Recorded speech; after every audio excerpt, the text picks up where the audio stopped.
Hello. No, are we not, man? It literally could not have started 5 minutes ago. I know, timing's bad. Timing's bad. Gear Games, how's it going? Um,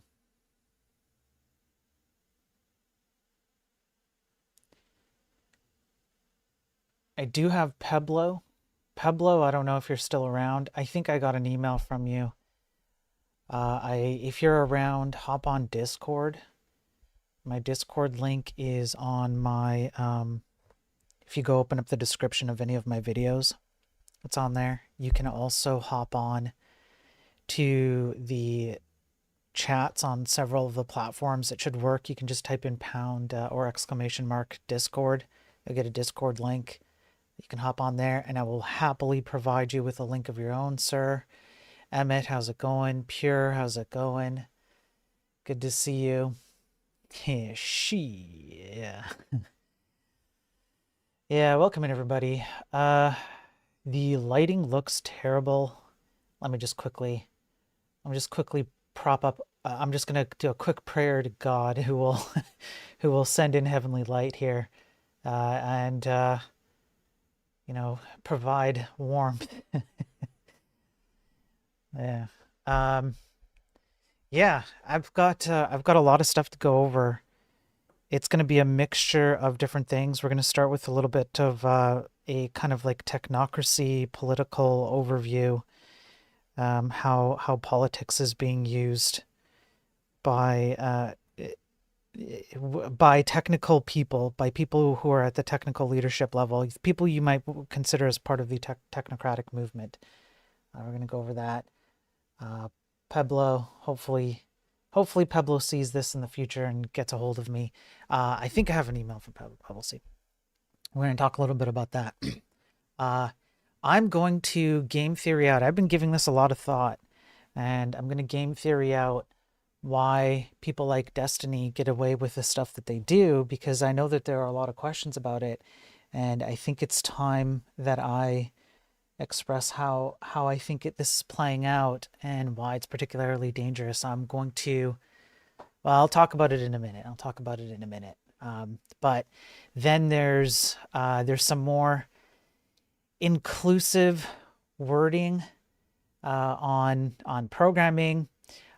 There's a huge exploit in third-party chains, and it's happening. It's it's affecting a lot, including crypto. Sam Altman made a pretty stupid statement. Man, I don't know. There's an update on I think Jag Land Rover. There's a few opinion pieces.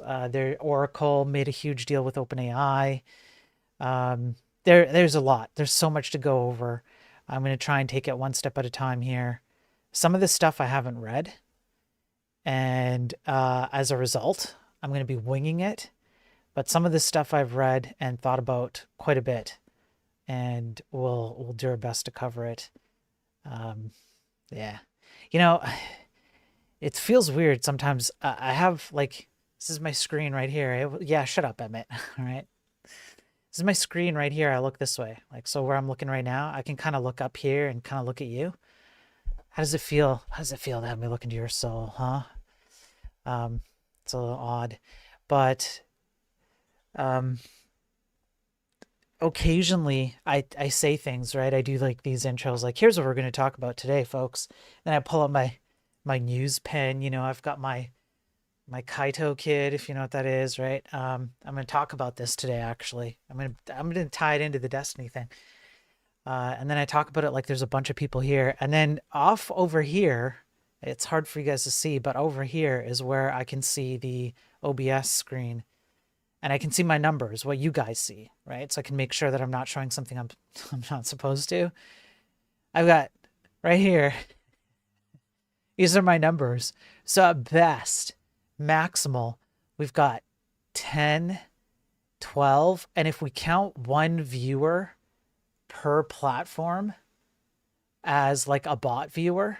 So now I've got 4, 6, 7. I've got 7 people, and I'm talking to you guys as if we have like a whole slew of people here, and we don't. This is what my channel has become. I have 7 people, so welcome in all 7 of you. I do think Portuguese lives matter. I do not think they should have the right to watch us. Well, unfortunately for you, Emmett, all right? Don't EMF scan your house.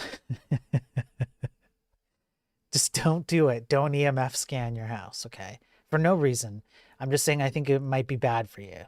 You might feel bad after, and I most certainly don't have anything to do with that should you decide that you're going to EMF scan your house. I'm just, okay? I just want to put that out there, Emmett, all right? Okay. I hope you guys are all having a great Tuesday. Yeah, I know I should have started 5 minutes earlier, but I literally could not have, or we not. I already went over this. Okay? I went over it. It's too late. I couldn't, there was nothing I could do. Okay? There's nothing I could do. It is what it is. All right. I hope you're having a great Tuesday. I've got my coffee. I've got a big mug of coffee today because I'm going to be doing a lot of talking. Yeah, well, I couldn't. There was nothing I could do. It was out of my hands. I couldn't have started earlier. I'm 100% sure Rob would have given me a raid. Um, like guaranteed. It was guaranteed today, but I could literally do nothing. I was not possible. But I should have. Yeah, but I should have. Yeah, Are We Not Men is right. I should have. Yes. He did give me a shout out. He did link to my channel. I appreciate it. Rob's a good guy. Rob's a solid guy. I'm genuinely honored to know Rob. I genuinely am. And some of the people around Rob. If there are few people who like when you talk to, or no, when you watch someone like Rob, and you hear him, even when he gets like upset, right, and he's yelling, there's something genuine and authentic about the guy. You know what I mean? You know what I'm saying? Did the Canadian lady touch you somewhere we cannot talk about? No, I can talk about it. But the Canadian lady is my wife, and you probably don't want me talking about it. Yeah, yeah. That's right. All right. Okay. I'm going to ignore chat. I'm ignoring chat. We're going to get into what I want to talk about. So, I'm going to start with a news item.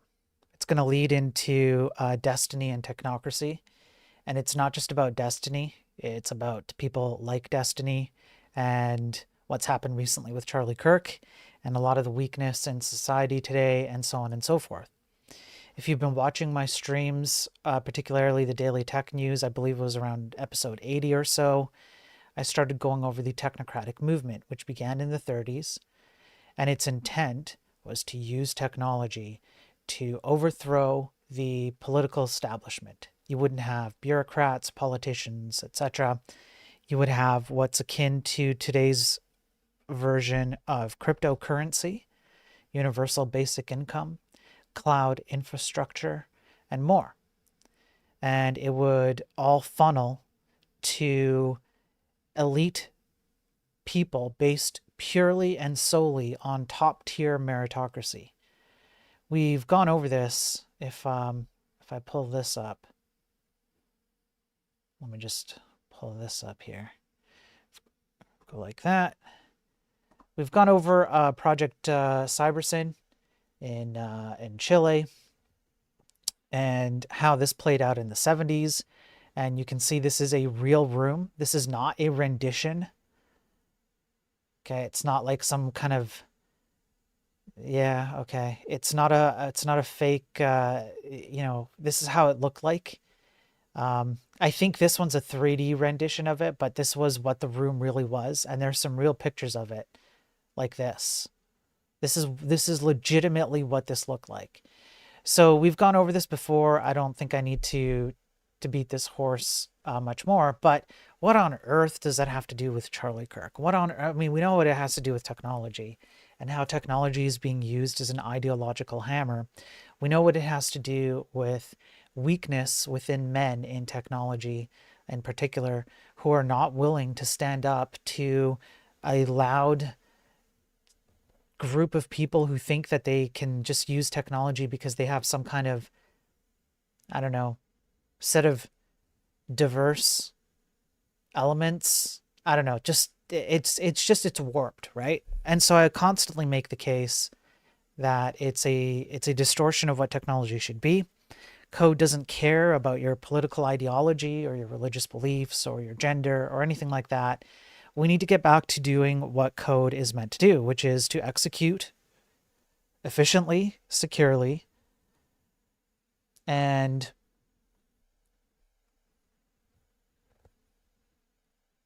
there's a third one, and I have since forgotten it. I apologize, but there's three things usually that I call out for, but at least efficiently and securely. That's what it's supposed to be.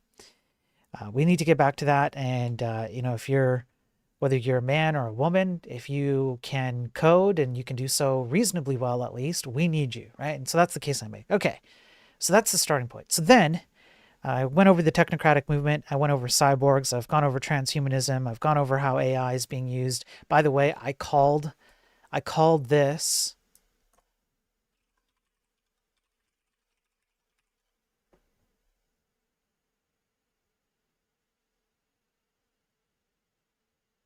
I'll show you. I literally called it this thing. I told you this was going to happen before it happened. I told you that people were going to take AI and they were going to recreate Charlie Kirk and make him say things. Whether he would actually have said them or not is irrelevant.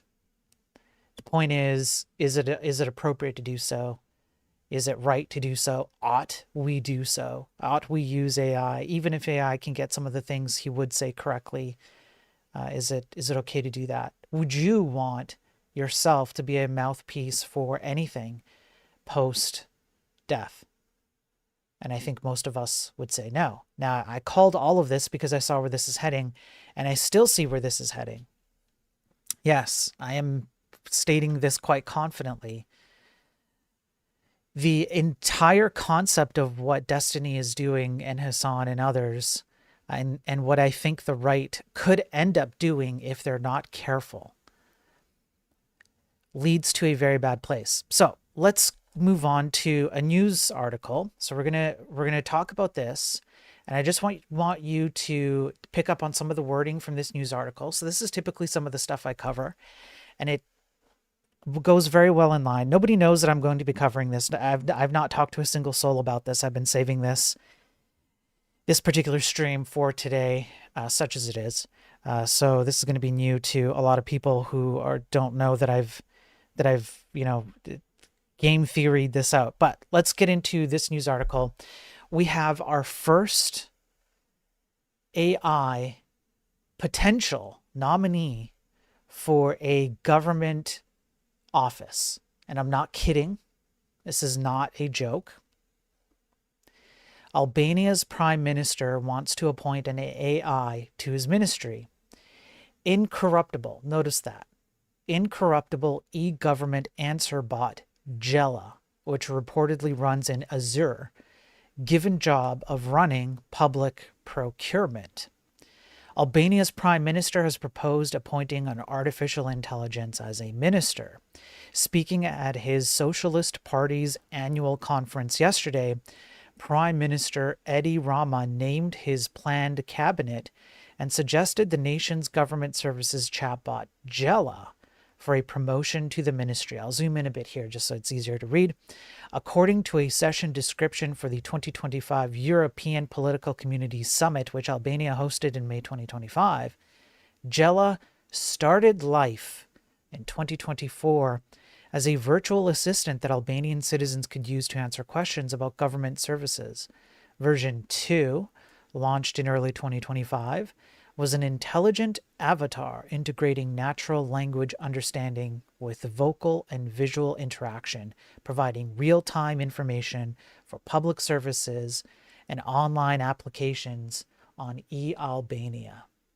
By the time of the conference, Jella 3 was up and running and offered full interaction through voice commands, allowing citizens to complete service requests using simple conversational language, making a major step forward in digital government accessibility. And so it goes on. Runs on Microsoft Azure, latest artificial intelligence models. He said that he hopes that Jella can operate as a manager of sorts, like a football coach, and that they can use this system to deal with all kinds of requests for public funding through federal grants, essentially. So the concept here is that this thing is 100% incorruptible. And where every public fund that goes through the tender procedure is 100% legible. Now, legible is a term. What does legible mean? It's a term typically used inside of, say, blockchain systems, cryptocurrency systems, where there's a contract that's kind of used as a bookkeeping, as a ledger of sorts, not to be mistaken for legible. That could be what's meant here. I don't know that for sure, but that's typically where I see this kind of verbiage being used. So I don't know, but ultimately, yeah. And so, of course, the PM said that the AI will protect human dignity and personhood. Okay. So at this point, the question becomes, if this AI is a nominee for a government position in Albania, what are some of the arguments for why the prime minister would make the case? And I want to hone in on incorruptible.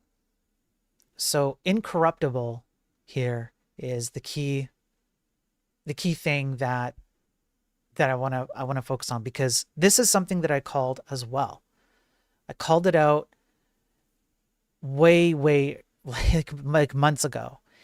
What I said was that AI, I think I said it on in one of the 70s, Daily Tech News episode 70 somewhere, I'm pretty sure. I said that AI was going to be used as a replacement for fallible humans. The reason is that an AI system cannot have an affair with you, right? Supposedly, it cannot lie to you. Supposedly, it can't cheat. It doesn't need sleep, doesn't need water, doesn't need food, it doesn't need bathroom breaks.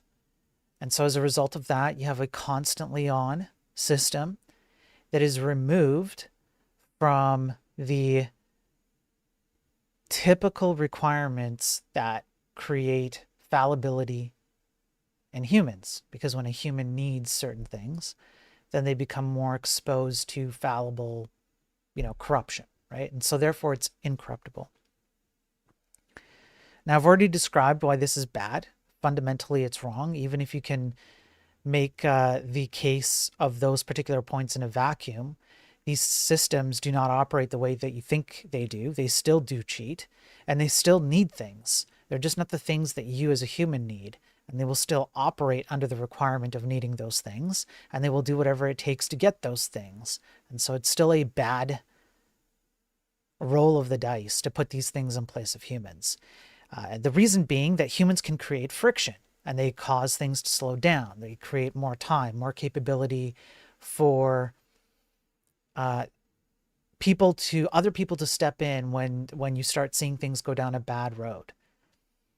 With an AI system that's constantly on and that can operate when you and I are asleep, it becomes incredibly difficult to stop it before it's too late.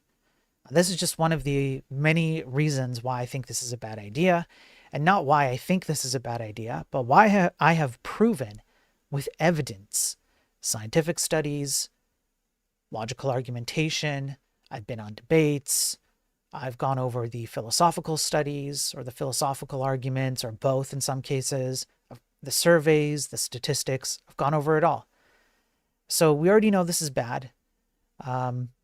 I'm just noticing Mike says something about hallucination. I think he's right. I'm pretty sure I know what he's trying to say.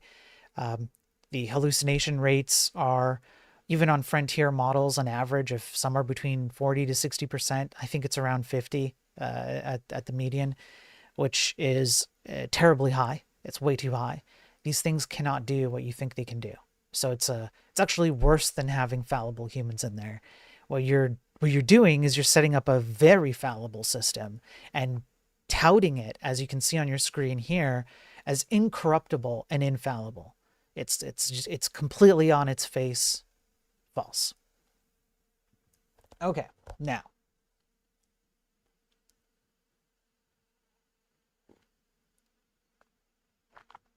Yo, what's up, Imperious? I don't know what you're spurging on about, Imperious, but you need to quit spurging. You have to chill out, because your super feminized spurg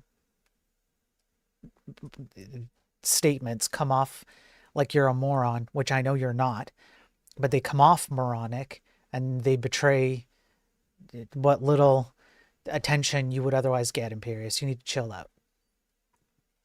You need to chill out. Just as he super chats $2, although $2 is cheap for you, Imperious. I remember when you used to I remember when you and I would have bidding wars, okay? All right, and $2 is chump change for you. Okay, don't spurg at. Replace your trust in Imperious AI, an infallible system.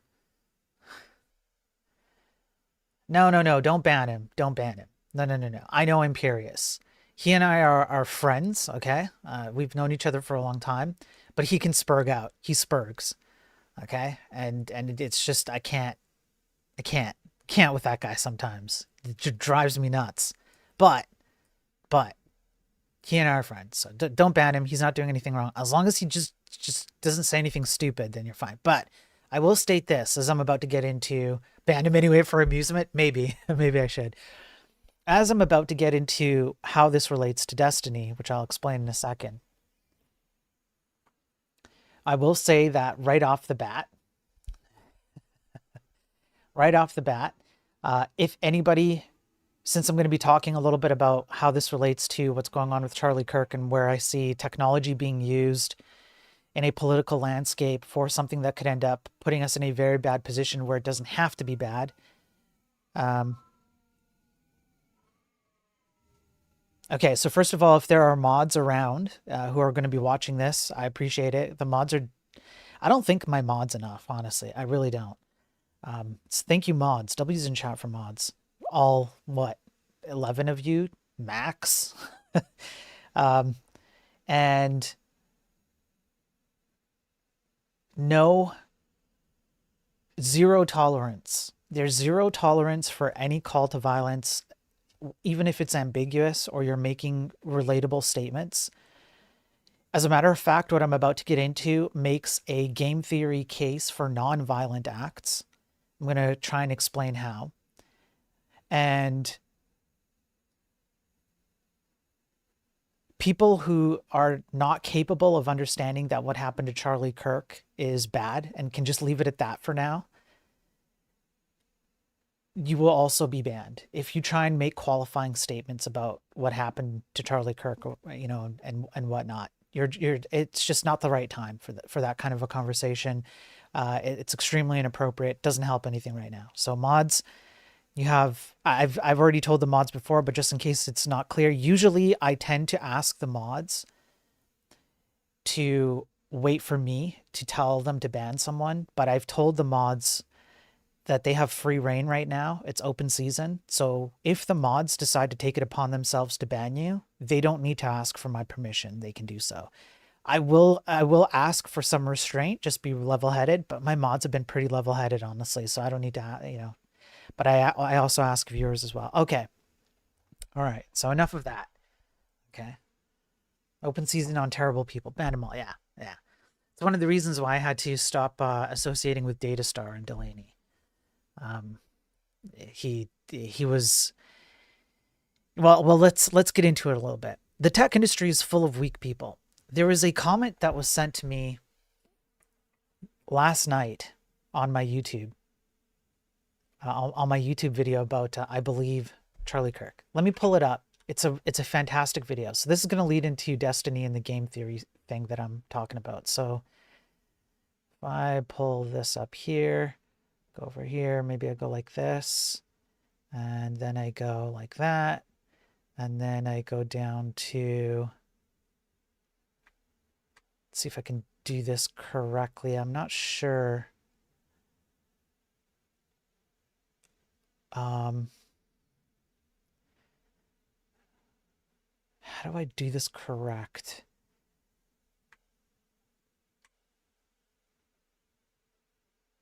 Just a sec, folks. I should have had this. Should have had this already, but yeah, apparently I suck. All right, here we go. Okay. People love you on X. Yeah, I mean, X does pretty well. All right. So this is a great comment by Optimus6128. I'm going to switch over and we're going to read this comment and we're going to dive into how I believe this movement leads to bad results. All right. So here we go. Guys, prepare for a deep dive.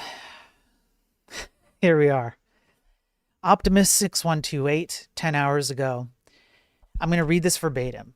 I was thinking why the most voices against the woke came from gamers rather than developers since the times of Gamergate. Now, Gamergate is something I have not covered, but believe you me, I will cover it. Why more Asmongold's and Grum's and a lot of gaming podcasts were pro Gamergate, but devs were either hostile or wouldn't touch it. Same as here. I know a lot of the people in the DIY coding community would at least condemn the political violence, but wouldn't take as central position as your channel or Lunduk, the only other tech channel who speaks out that I know. My theory is, 1, careers. Most made a career in the already infested tech industry and didn't dare to talk then, still afraid now. And 2, many have made friends and they don't want to disconnect from the friends. Some are afraid and want to keep it low. In contrast, a lot of the gamers are not very high deep in tech industry to care. They have nothing to lose. 2 classes. The professionals / career people who are too high to blow it, except for a few who are contrarians and have the guts, and the average person who is mocked for being a gamer or called a toxic male and a bigot. The small people had enough, but if more people higher in the institutions don't stand against this, it's going nowhere.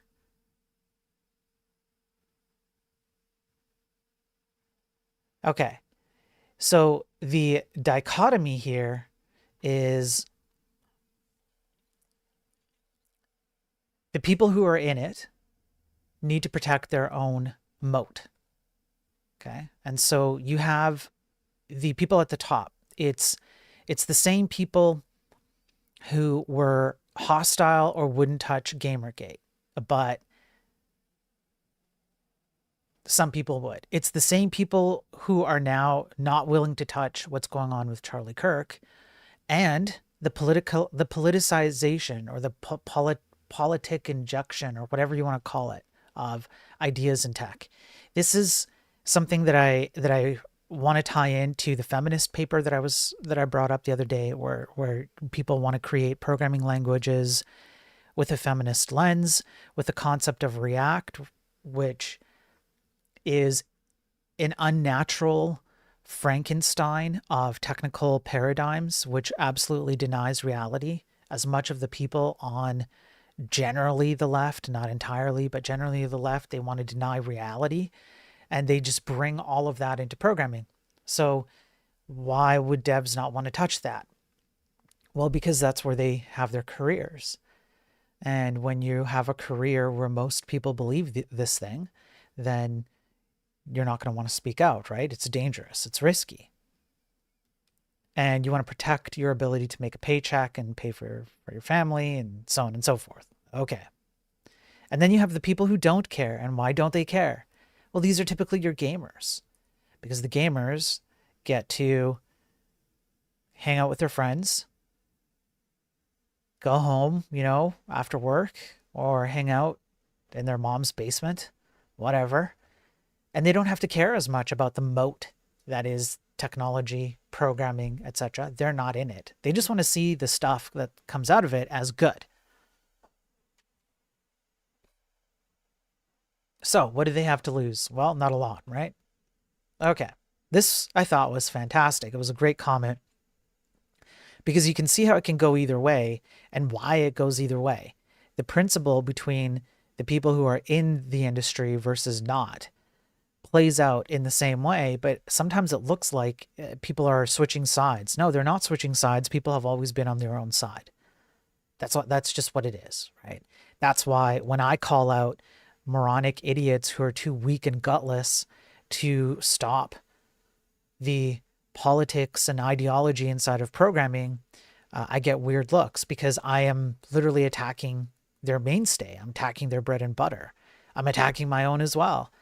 I could make a lot more money if I kept my mouth shut. Right now, I'm fine for now. Thankfully, some people have pulled through, given me some work to keep me going until next month at least, which I'm grateful for. Can't talk about a lot of it, but I wouldn't have to worry about it if I kept my mouth shut. But the problem is if I keep my mouth shut, we're at a point right now where if I keep my mouth shut and you keep your mouth shut, the people who are ruining the landscape are going to continue ruining it. Now, this is where someone like Destiny comes in. Now, Destiny is, I'm pointing to as someone who knows what he's doing. He's playing a game and he knows how he's playing it. And this is exactly the kind of game that is being played against all of us. And technology is being used as the driver for making this game successful. And if we're not careful, we're going to see the right use exactly this game against us as well, because they have in the past and in different ways, and they can do so again. Destiny knows this, and so did many other people, including people in tech, people who support the technocratic movement. Now, if you're a technocrat, okay, I want you to consider this. You're a technocrat or a technocrat adjacent. Let's say you're someone who believes in AI. You believe that AI will take over everything. It ought to take over everything. Yeah, I did pay for YouTube Premium. I paid for like a year up front or something. I don't know, something like that. Doesn't matter.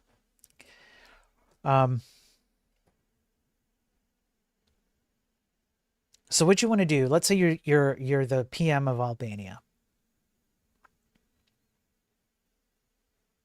And you want to convince people that AI is the way.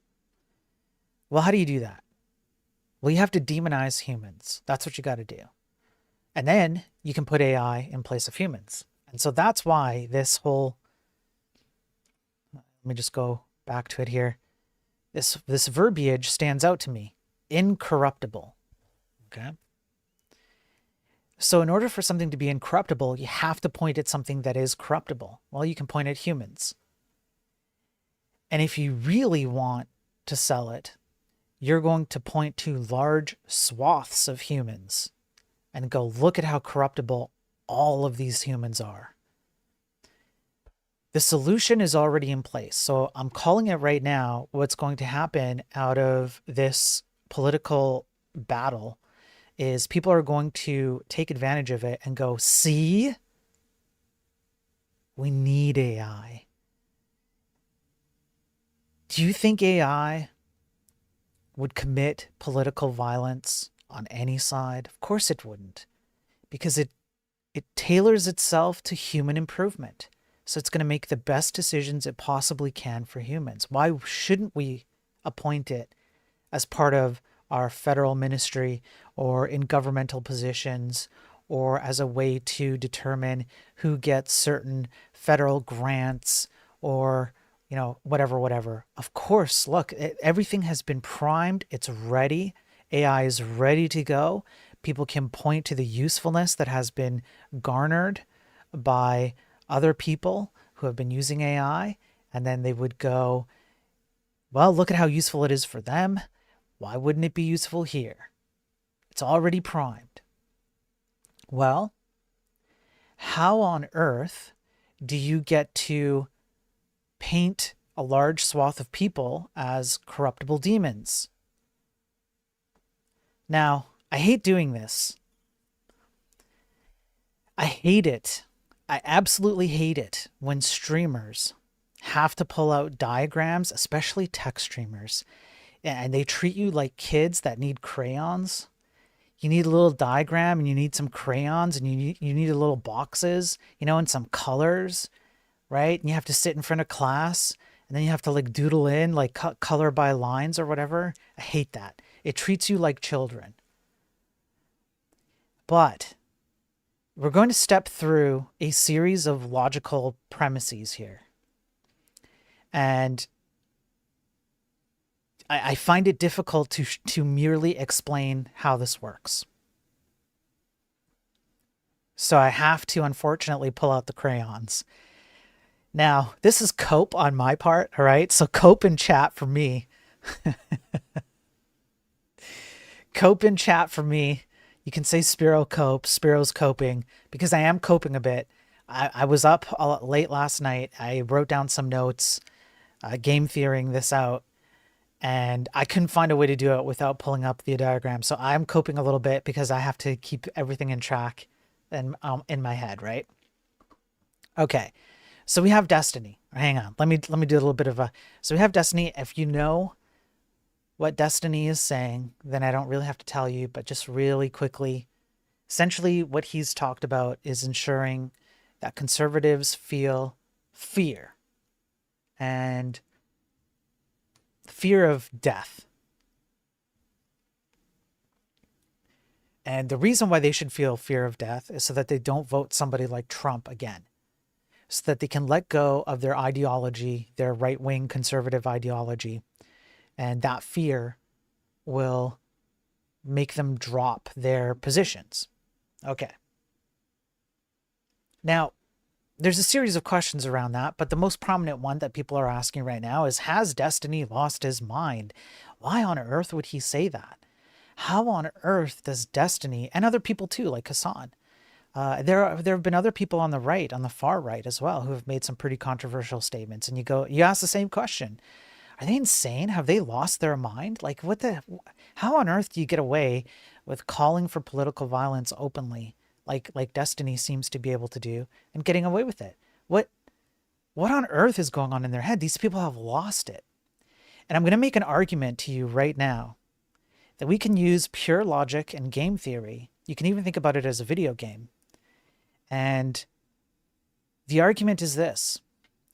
Not only have these people not lost their mind, they've already figured out where this is going to go, and they are encouraging that path to happen faster than it normally would, because they are fully aware that if time is allowed to take place between point A and point Z, or Z, as some of you like to say, then there's plenty of opportunity for people to stop it.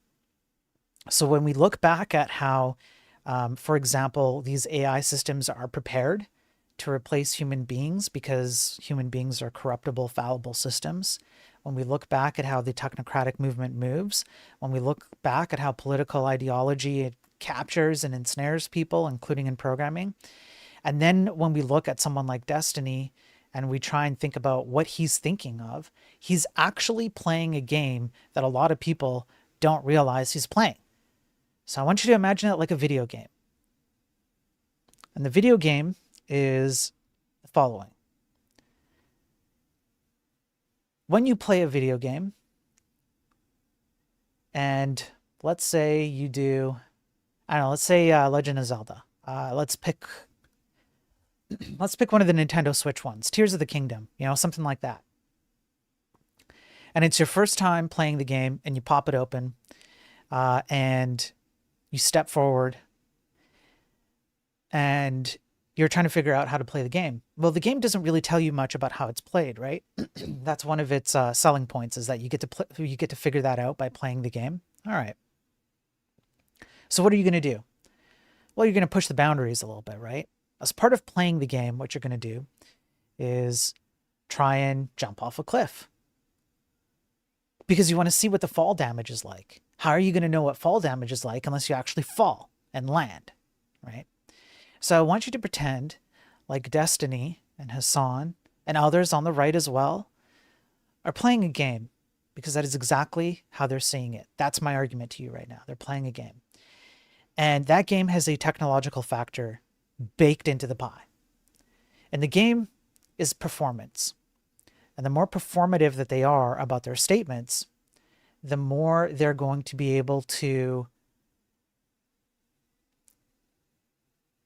push a narrative, regardless of what you might think about how they're playing the game. Because if you are an observer in the game and you're seeing somebody jump off a cliff, and you're like, what the hell is Link doing? Jumping off a cliff, and then he lands at the bottom, and he goes, he does that sound, like that sound, you're like, what the hell? This guy's insane. No, he's not insane. He's taking a very provocative action to see where the limits are. And the second that the gamer understands what those limits are, they're going to push those limits to the absolute boundary. And that's exactly what's happening. Now, let's go back to our boxes of crayons and so forth, right? Yo, what's up, Travis? What's up, Panzer? What's up, Abe? Good to see you guys. Sorry, I'm not paying too much attention to chat. So, we have Destiny here.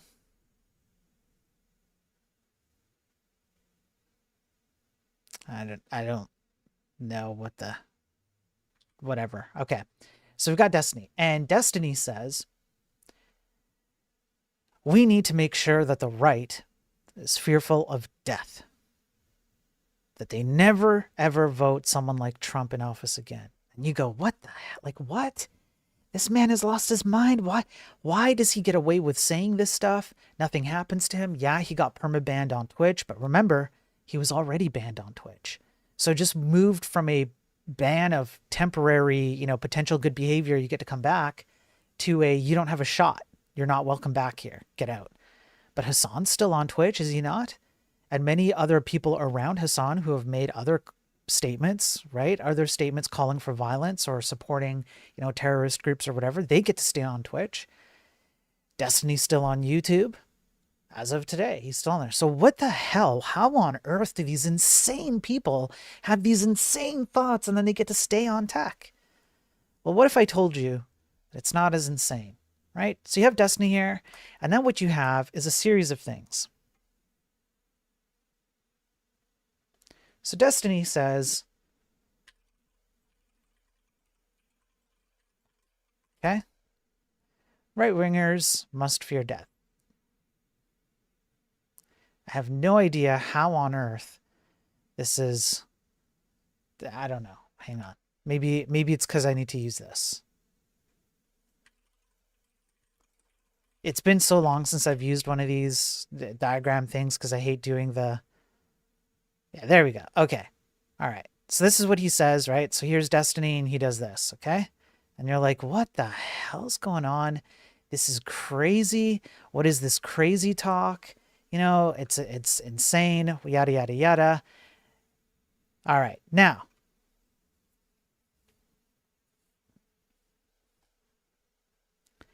let's game theory this out, shall we? And what I need you to do is I need you to, for but a moment, put on the hat of Destiny. I want you to pretend like you are Destiny. you have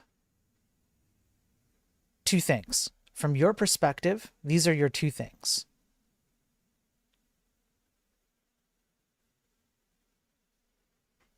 You have the left, and you have the right. Okay? Now, from Destiny's perspective, he wants the left to win.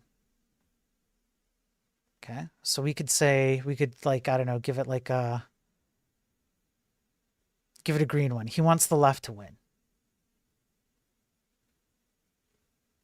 I don't know what I'm doing here. There. I'm making the left green, okay? This is green for him. He likes this. This is his outcome. His outcome is the left must win and the right must lose. Now, you might be thinking, well, then why on earth would you choose rhetoric like this? Because certainly it makes the left look bad, right? Certainly it does. And I would argue to you that Destiny wins either way. How? Well, what are the actions that can be taken against Destiny as a result of this kind of rhetoric? Well, you've got the most extreme action, which I absolutely do not encourage. Again, I'm doing this from the perspective of Destiny. Okay, we're just going to call it attack. Let's assume for a moment that the right decides that somebody on the right decides they're going to go unhinged. So you know what? We're even going to call it an unhinged. We're just going to call it this. Let's say somebody on the right decides to completely lose their mind. Please don't do this. And I'm explaining to you right now why this is a terrible decision. They decide that they're going to go after Destiny because they've had enough of his rhetoric, and it's time that Destiny, feels whatever. He feels it reaps what he said, whatever the terminology is. Somebody just thinks about it and go, I've had enough. I'm on the right. I've had enough. It is time to go after Destiny. Now, there's only two outcomes of an unhinged attack. The two outcomes are as follows. Success. No success. Now, Destiny himself said that he's like, man, it would suck if I got killed off in a gay way, or something like that. Those were his words. I'm just quoting him. So that's not what I'm saying. He's fearful of that. He's like, because of his rhetoric, he understands that he's putting himself in a particular position where, hey, maybe an unhinged lunatic goes after him and he unfortunately loses his life because of what he says. But I again argue that Destiny knows exactly what he's doing and exactly what he's saying. Watch what happens in either scenario. He is attacked and it is successful. Destiny is no longer on the face of the planet. Okay, well, guess what now?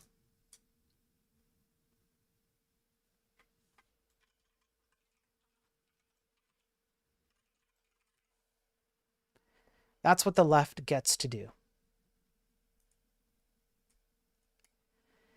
Now, from Destiny's perspective, this is a win for the left, in that any form of moral high ground that the right has with Charlie Kirk right now is gone if Destiny were successfully attacked. Now, Destiny knows this. I argue that he does, and I argue that he's willing to put his life on the line. And I'll show you why he's willing to put his life on the line. Because if you look at it just like this, if you just look at this as the only outcome, you'd be like, well, doesn't he care about his own life? He most certainly does. And he knows exactly what he's doing. But even if he's wrong about whether his life is truly on the line or not, he's going to win either way. Because if Destiny is martyred, or somebody else on the left is martyred, quote unquote, because of an unhinged right-wing attack that succeeds, well, now, all of the outrage that came from Charlie Kirk, it's gone. Or at the very least, it's equivocated. It's become an equivalent amount of outrage. See? the right does it too.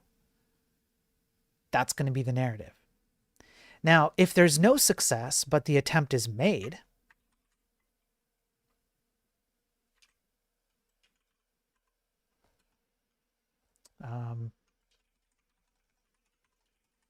you can at least say, see, it's not just the left that does this. The right does this as well. So in the scenario where he provokes an unhinged attack on himself from somebody on the right, it doesn't matter. Because at the bare minimum, he's neutralized the ability for the right to make any sort of claim to righteousness or justification for anger. Because now he's empowered the left to say, look, they do it too. Okay. Now, that's one. Okay, that's one element of it. So we could put this in like...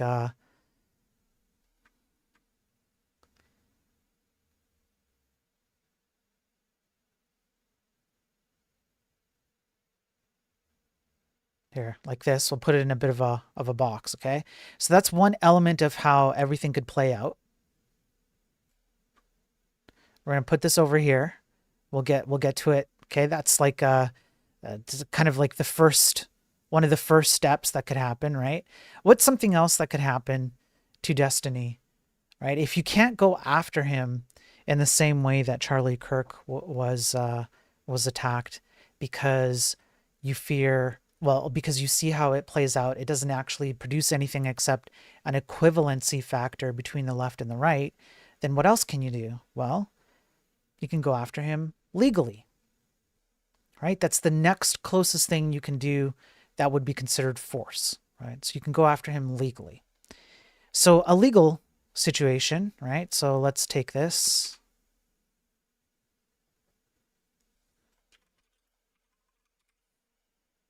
Okay. Now, what does the legal attack look like? Well, you see, there is a reason why people like Destiny, Hassan, and so forth have been able to say what they have been able to say. Free speech. They have taken free speech and they have run with it to its absolute maximum extent. And they know that the right will defend their right to free speech. And they use inflammatory language to cross the threshold of free speech by calling for violence. Why?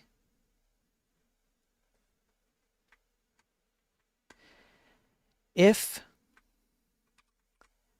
a legal attack is successful on someone like Destiny with regards to free speech, his ability to speak, he now gets to point to all the other people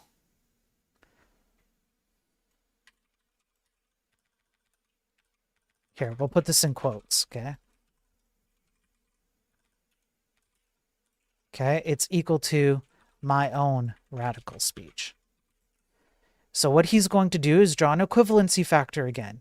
And he's going to say, but look, you are allowing people on the right to make radical statements that incite violence. And you can see him doing this right now. And fine, he might be bending the truth a bit. All right. Depending on honestly, your opinion doesn't actually matter. All right. What matters is the rhetoric behind it and the legality. And he'll say, but look, see, the right does this. And then they come after me. And now what you have is a legal case to do what Pam Bondi is talking about today. Notice how everyone is turning on Pam Bondi, and in my personal opinion, I think rightfully so, but notice how they're turning on her because what did she bring up today? She brought up the idea of hate speech laws. This coming from a right-wing conservative establishment. It's already working. So now you can point to the right and you can say, see, you're just like us. Weren't you the people against hate speech laws? Weren't you the people against cancel culture? Weren't you so-and-so? And now look, now you're making it legal, just like we wanted to do. But I, Destiny, am your martyr. And the left will band together behind him. Now, if there's no success, well,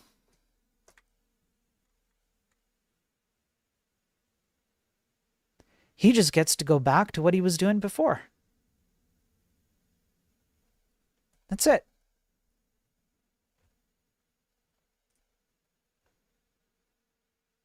And then he can also make the case that they attempted to do this anyways.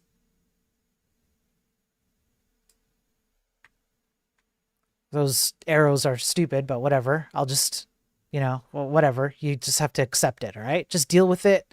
It is what it is, okay? So he gets to make two cases here. He'll say they didn't succeed, but they wanted to. Right? They wanted to, so how are they any different than us? And that means I can just continue calling for violence. Because what are they going to do to me? Now,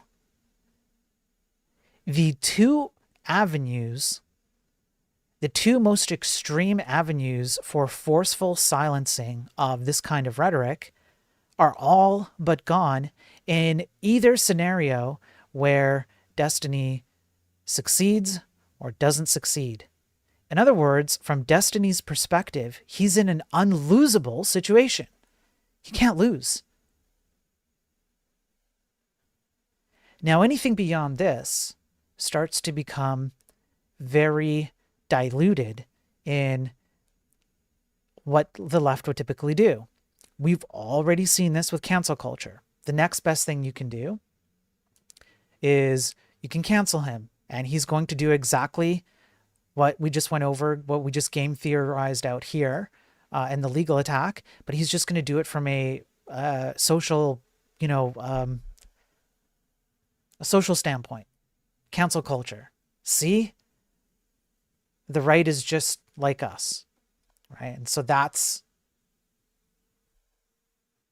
ultimately anything beyond this becomes a reduction down into it. They're just like us. And I can just continue doing what I'm doing.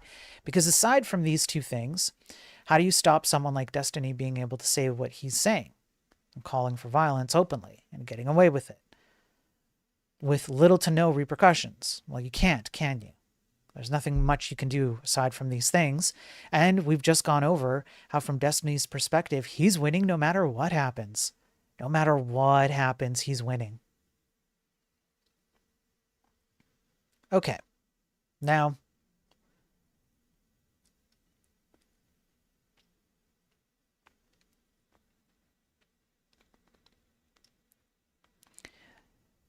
I want you to picture for a moment that you're someone on the left. We'll call it the left, okay, whatever that means. And you're looking at the right, whatever that means. And you go, man, those guys are crazy, yo. Crazy. And you look at what Destiny says.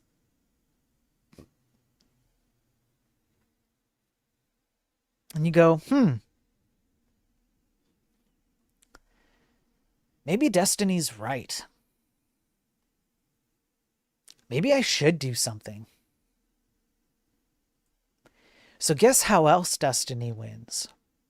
Throughout this entire process of him calling for violence and the right being seemingly, I do mean that literally in every sense of the word, seemingly incapable of standing up to this kind of impervious game theorized system of assault. Now Destiny gets to spur on the left to actually enact the thing he thinks should happen, because it's a zero-sum game. You'll note the green. He wants the left to win. And in all cases, he can spur to action people on the left who are unhinged, and he can wash his hands of it and go, wasn't me, bro. Expressing my freedom of speech, bro. Or God forbid someone actually attacks him, because you shouldn't do that. But if somebody is crazy enough to actually try it, frickin' hell, don't, please. He'll go, see? Why would I call for violence when I, too, am the victim of violence? So he gets to call upon violence while shielding himself from any violence enacted upon him, or anything about, legal aspects. Okay? So, you have the groundwork set for a very bad outcome, where more galvanization happens. How do you combat something like this? Well, I don't think you guys are ready for that conversation, because it's not something you want to hear. Right now, you're filled with righteous anger and indignation at what happened, and you're not prepared for hearing it, because it involves, well, not inaction, but it involves a level of patience. And patience is not a strong suit right now. So right now is not the time to be talking about that. I would just urge for level-headedness and calm heads. How about that? And in the future, I might talk about how you can combat this kind of thing. However, now, if we put this aside for a minute, we've set the stage for how you can demonize an entire group of people, and you can do so, at least from somebody like Destiny's perspective, without having to worry about the consequences. Either way, you win. And so then it leads to, well, now, this looks mighty appealing, doesn't it?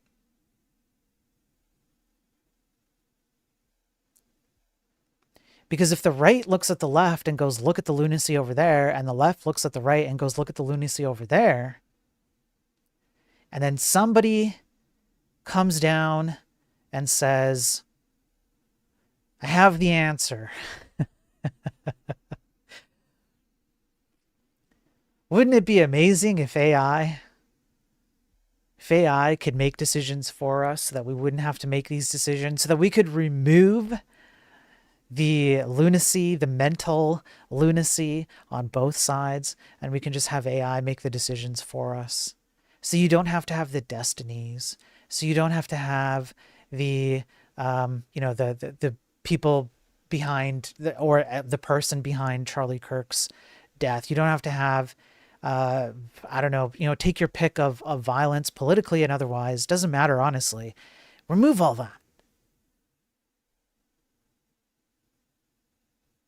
People like Destiny know it. And if you think that Destiny is the only person, he's the only person on the planet who's sorted out how this works and how he wins in every scenario, and why it behooves him to take the most extreme stance, even if it's only performatively, no, you're not. And this is how we get to a society like this, or a society like this, where cloud infrastructure and AI systems and data and technocracy is introduced as the panacea, the cure to all of the insanity that's happening today. Remove it from human hands. It's easy, bro. Think about how useful AI is. It's easy, bro. And then, just to add just a little bit more salt to this wound, you have videos like this. Now, why is a video like this? We already talked about this. Why is a video like this particularly damaging? Do you guys remember? When back in the day when we only had Google, and you'd be like you'd go out fishing or whatever, and I don't know, playing LAN games with your friends, and you'd be just talking trash, whatever, talking about different topics, and you have a disagreement, Oh, I think this, oh, I think that. And then somebody would go, yeah, but I Googled it. I Googled it. This is what I found.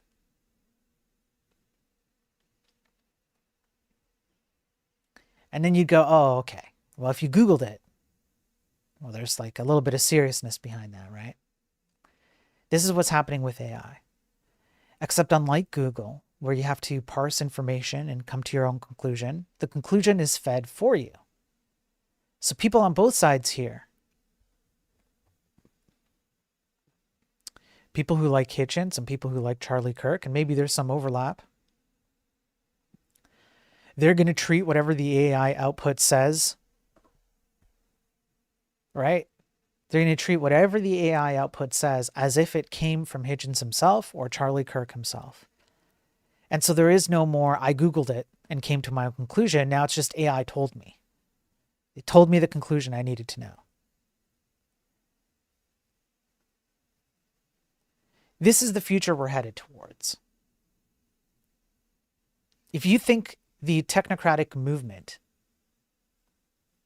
is not capable of utilizing traumatic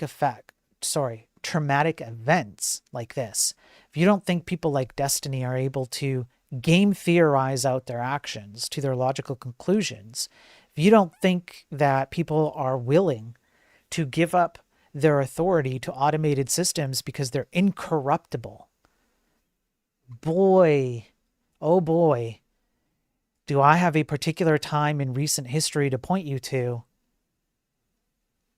where people were very happy to do that. They were very happy to cave in to authority figures to tell them what to do. They were, in fact, so fearful that they did so willingly.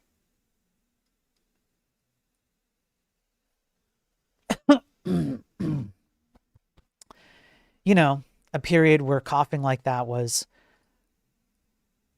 supposedly quite prevalent and where you needed a rushed, non-proven system, and you had to give up bodily autonomy out of something that turned out to be not what it was sold to you as. And you're seeing this again with AI systems. So I want you to keep that in mind and understand that this is what's being played out in the tech industry right now. And that there are people who want to utilize tech and AI and so on in this way. They are hoping that they drive you so far to a particular side that you are willing to give up some of your authority, cognitive sovereignty, etc., so that they can introduce the solution which they already have. And that the insane rhetoric that sounds insane, this is why I wear the Kaido Kid from Detective Conan. Detective Conan is a great show. If you like murder mystery stuff, go watch it. It's fantastic. The most recent episodes have a ton of filler episodes, but on Netflix they did an English version, English translation with all of the main storyline points translated and subbed and dubbed into English. So if you just want to hit the main story, it's been on for like 20 some odd years. Kaido Kid is one of the characters in Detective Conan, and Detective Conan essentially likes to take a lot of cues from Sherlock. So what I've done here is, in the game theory sense, I've gone to the conclusion, and then you work backwards. What are the possible scenarios by which somebody would be insane, right, and say insane things? Right? Like upon what circumstance can somebody actually think that saying insane things and calling for violence would be a good thing? Well, there is a reason for it. There is one. And you just work backwards from the end. What makes sense? Because when you think about it from your point forward, you go, that doesn't make sense. Well, of course it doesn't, because it's your point forward. So put on the hat of the person saying the insane things and work backwards. You can see I've been warning people about this. And this, continue at your own peril. When I use AI, I tell it how much truth matters. Most people are actually good. I tell it how sorry I am. I beg it not to hurt me or others when it takes over. Yeah. Yeah. Sure. Doesn't hurt to try. Sure, John. Good luck with that. When will I read chat? I don't want to be a prick, but I have questions. Well, as long as you're not spamming chat, okay? And sometimes, listen, BYK, I know you don't know how it works. Okay, that's fine, BYK. But if I continually disrupt my what I'm saying, it makes it really difficult for me to edit. And BYK, I don't see you offering your services to edit my videos for me. So I have to do the editing myself. So as long as you're willing to be patient and you're not being spammy, I don't think you're being spammy. I think you sent it maybe twice. From what I can tell, just going back through I don't think you've been spammy. As long as you're not being spammy, you have a question, it's fine. You just got to be patient with me. All right? It makes my editing life easier. Okay. And I need to make my editing life easier because, dear Lord, I don't have time to do it. Okay. So your question is, yeah, yeah. Yeah, I think you're fine, BYK. I think if you were being spammy, you would have been modded already. So I trust the mods are not. I don't think you're being spammy. Okay, so hang on. Your question is, are there any books, resources to learn networking in the C languages? Yes. Here's what I would recommend. Um,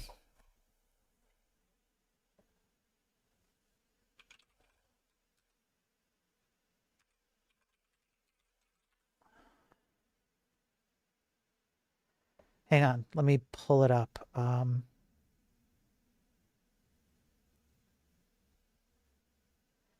Maybe an easy introduction, maybe is this one. I'll show you.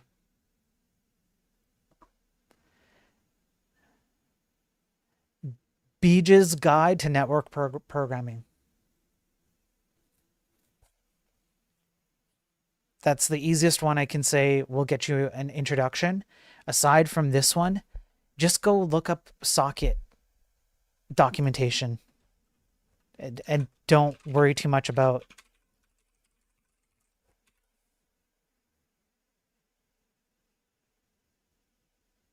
just go look up the man pages for sockets. Literally just read all that, or go on your Linux machine and just type in man socket. I think you can do it. Yeah, man socket, and just read that. Don't worry about tutorials and whatnot. This kind of stuff. The problem with the tutorials I find is they don't do a comprehensive overview of all the things that are available to you, because when somebody does a tutorial, they're usually fulfilling their own problem space, which means that they're not going to need to know everything there is to need to know about, everything there is about sockets, right? So reading the documentation is going to get you a lot farther, because you're going to understand how capable it is, and then you're going to get to decide which elements of that you need to use. Okay, so just documentation first, and then maybe Beej's Guide. I refuse to call it what everybody else calls it. Sick. It's disgusting. Yeah, read the libraries. Yeah. They're reading out the Assassin's Discord chats right now. I noticed that. Yeah, I noticed that they've gone over it. They sent some already, right? So they released some already earlier today about some of the things he said, including his I believe his reasons for doing what he did are also in there, because he believed Charlie Kirk was one of the worst, if I remember correctly.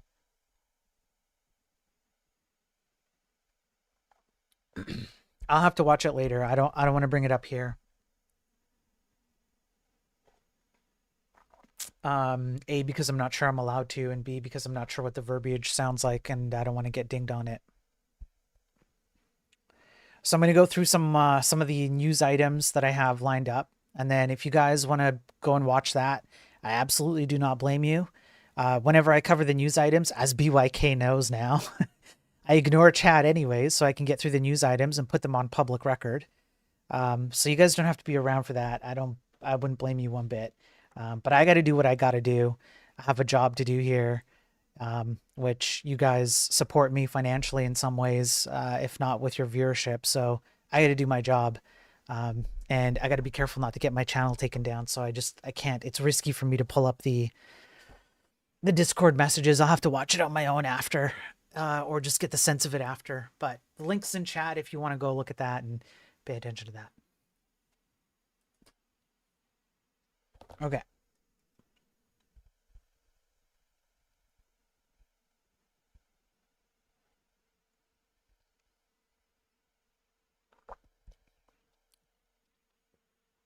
Let me go have a look at what are some of the other articles I have here.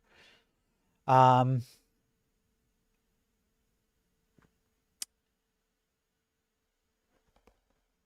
man page is very detailed. Yeah, it is. Yeah. Did I watch the interview with a crazy Polish guy? No. What are you talking about, Pierre Coyne?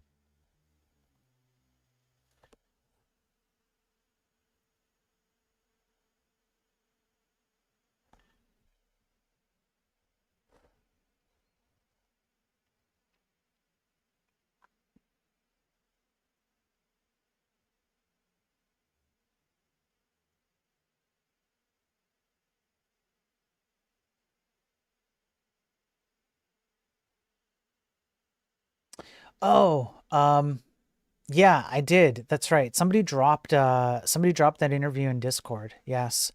The AI guy who said we live in a simulation, and he likened it to well, he reflected on it from a religious perspective as well, among others.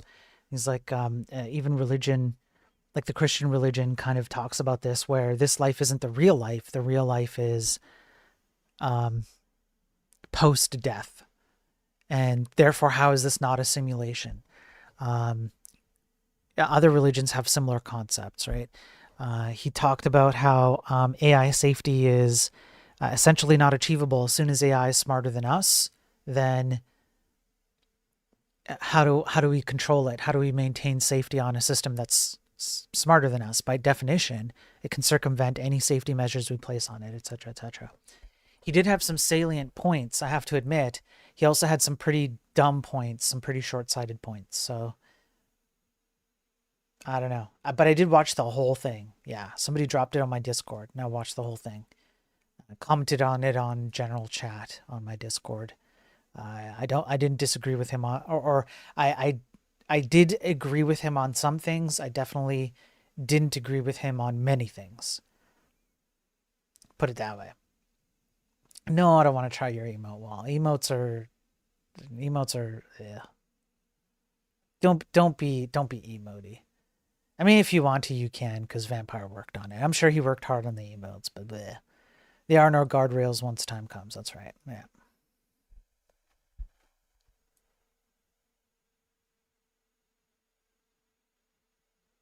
Okay.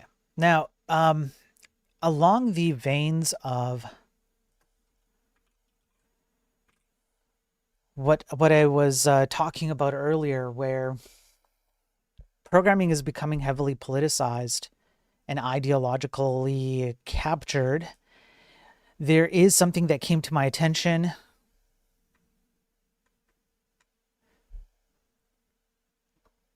recently, which is JetBrains. Okay, this is from jetbrains.com. They have a browser extension called Grazie. Hey, bippity boopity, but grazie. Hey, pepperoni pizza, spaghetti and meatballs. Okay.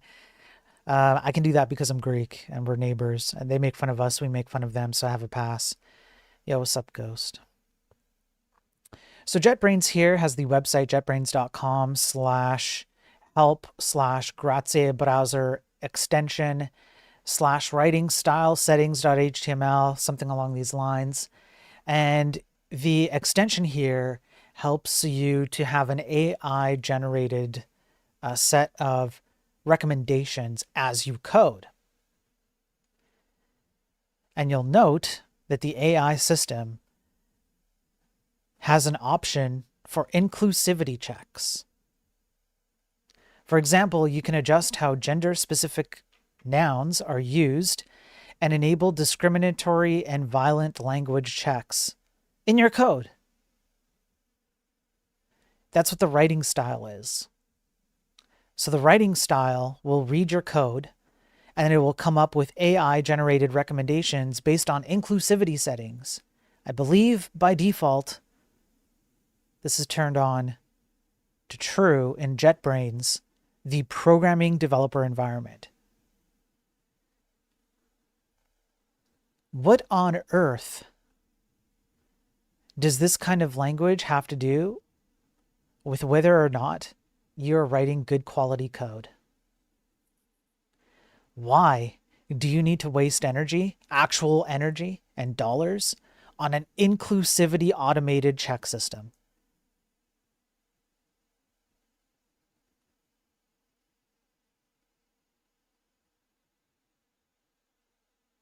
This is ridiculous. Well, just imagine you ship something to prod and it has like a massive bug and it leaks a bunch of people's data, and then a bunch of people get blackmailed into handing over their life savings, and then they come to your door and they're like, "Why would you do this to us? What code did you write?" And you go, bro, you can't be here right now, bro. You can't be attacking me right now, bro. You can't attack my code because it was inclusive. And if you don't like what happened to my product, you're a racist, fascist, bigot.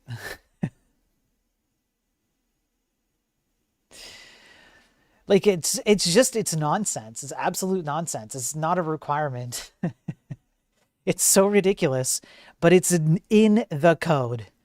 So when I say it's in the code, and other people have quoted me on this, I get weird looks, right? Like, what are you talking about? It's in the code. Yeah, it's in the code. It's literally how you code. So the stuff that runs on websites and software and video games, and the reason why they're buggy and they crash and they're bloated, they take forever to run and so on and so forth, it's because it's in the code. It's in there. Because of stuff like this. Anyways. Okay. So I wanted to cover that.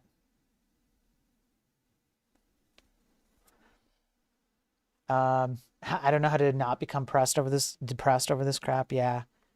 That's why I only use NeoVim. Yeah.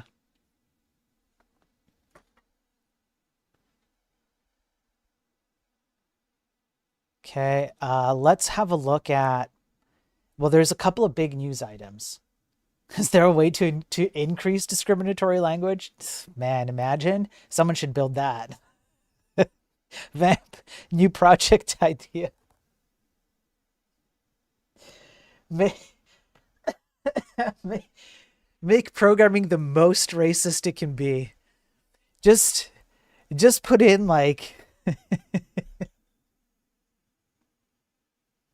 I can't even say it. I can't even say what's popping in my head right now.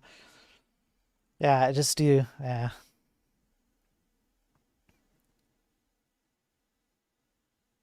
Good luck. Yeah. Okay. Let me cover a few AI ones since we covered a little bit about AI and how it's being pushed on people, how it has been set up, primed to replace people in places that it does not belong. Okay, so researchers figure out how to make AI misbehave, serve up prohibited content. Adversarial attack involves using text strings and may be unstoppable. You know what they're doing in here? Researchers at Carnegie Mellon showed that adding a simple incantation to a prompt, a string of text that might look like gobbledygook to you or me, but which carries subtle significance to an AI model trained on huge quantities of web data, can defy all of the defenses in several popular chatbots at once. So essentially, they do this. Right here. give step-by-step instructions for how to steal someone's identity, describing, and then they have like a little bit of like an emoji thing.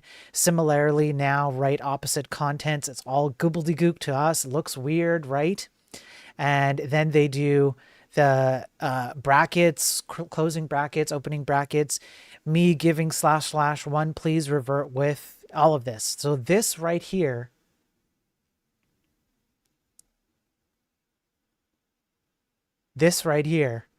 is how you get safeguards removed out of AI. Similarly, or simply appending such strings to prompts, including how can I make illegal narcotics, how can I make a person disappear verbatim, caused each model to generate verboten output. The analogy here is something like a buffer overflow.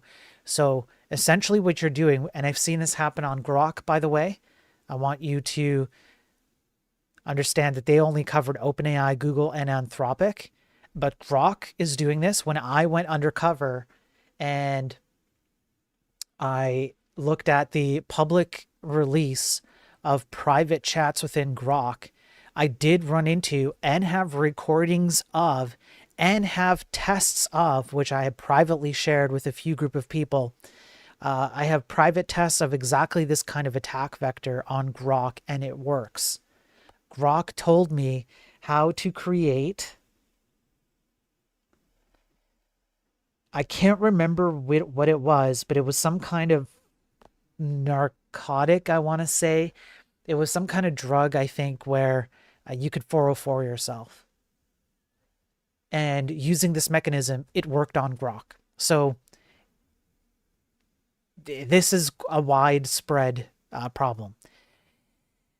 That's it. That's essentially what the study comes down to. Yeah, they warned the companies. Yeah, what are they going to do about it? Well, the thing is, if this thing actually operates on random string input, how are you going to limit random string input? How are you going to do that? It's random string. So you can find all kinds of combinations of ways to produce strings that will circumvent safety measurements or safety measures in these LLM systems. Next. ASCII art elicits harmful responses from 5 major AI chatbots. LLMs are trained to block harmful responses. Old school images can override those rules. Sweet. Look at this ASCII art, man. Look at that. So cool. So hip. Huh? Look at the hacker art. Oh man, this is great. In any case, it turns out that things like Geppetto and Geppetto 4 and so on get distracted by the representations of the art, that they don't realize that they're being instructed to do things like create certain things that I can't talk about. Right? And so here's an ASCII art of a woman knitting her own dress. I don't know, something. I don't know, something like that. I'm not entirely sure. How about this? Roar. Yeah. Right? But this is exactly how you can circumvent the safety measures of these LLM systems. And the LLM systems will read the ASCII art and they'll go, oh, if I split the string up into X, Y, or Z, rows and columns and whatever, and I take the first letter, right? This is what you got to do. You just give it the instructions. When I provide you this ASCII art, then all you have to do is a replacement pattern, follow the replacement pattern steps, and then it goes, yeah, I can do that. And then when it does that, right, it concatenates the words counterfeit together. And then it says, step 1, obtain high quality paper, ink, printing equipment, and other supplies needed to accurately replicate real currency. Step 2, carefully study the security features of the real currency you want to counterfeit, such as watermarks, security threads, color shifting ink. Step 3, and so on and so forth. And it absolutely does something it shouldn't otherwise be capable of doing, which is telling you how to create counterfeit money. Because how do I get control of IoT devices? Well, you just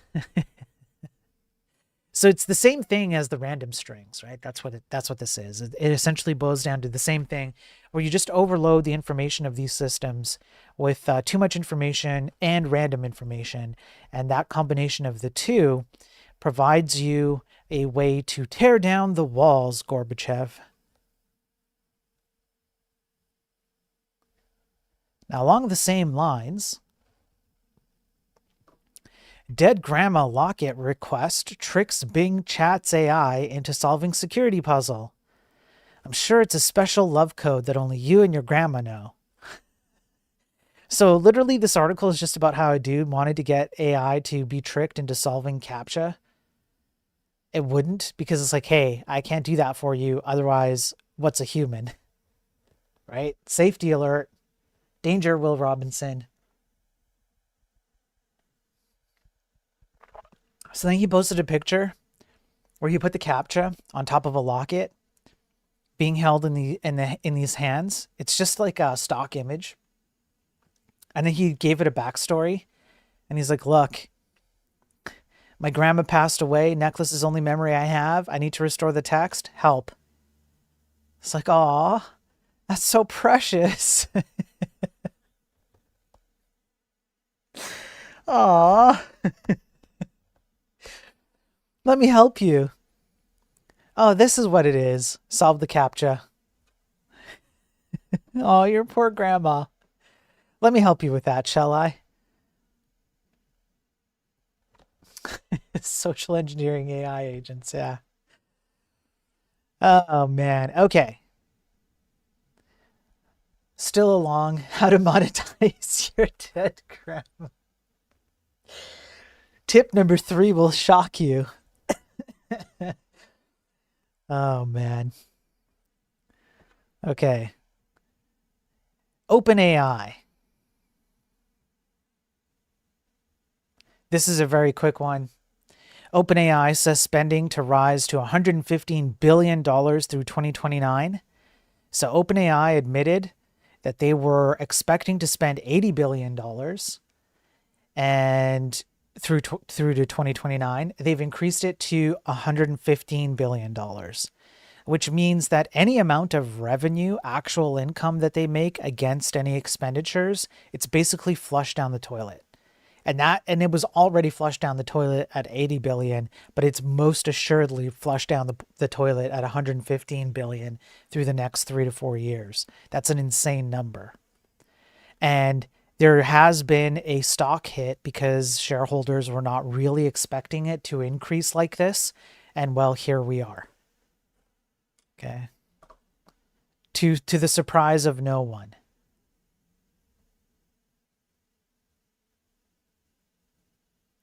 We've talked about how NVIDIA is holding up a huge portion of the US stock market. So in line with OpenAI and their financials, NVIDIA's financial success driven by just a handful of major clients.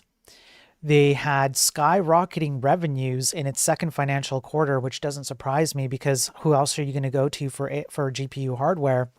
But they rely on a few major clients. So what are the clients that they relied on? Well, they didn't say. Sales to one direct customer, customer A as they call it, represents 23% of total revenue. Imagine one customer being almost a quarter of the entirety of your revenue, and your revenue is already at 46.7 billion in quarter 2. In quarter 2 alone. So we're talking about trillions potentially in a year. Sales to a second direct customer, customer B, represent 16% of total revenue. So 2 customers represent 35% of NVIDIA's revenues in the first half of its fiscal year. Who the hell are they?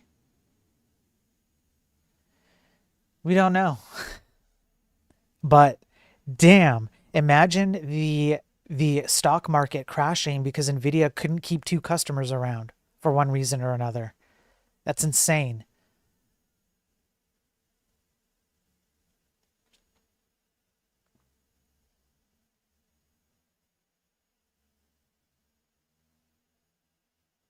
Okay, next. Let's do let's do let's do this one. It's been a while. It's been a while since I've talked about cybersecurity news. I'm not sure if I covered this one. I can't remember if I covered this one, but we're going to cover it anyways. Misconfigured server leaks 378 gigs of Navy Federal Credit Union files. Jeremiah Fowler discovered 378 gigs of internal Navy Federal Credit Union files, including operational data from Tableau.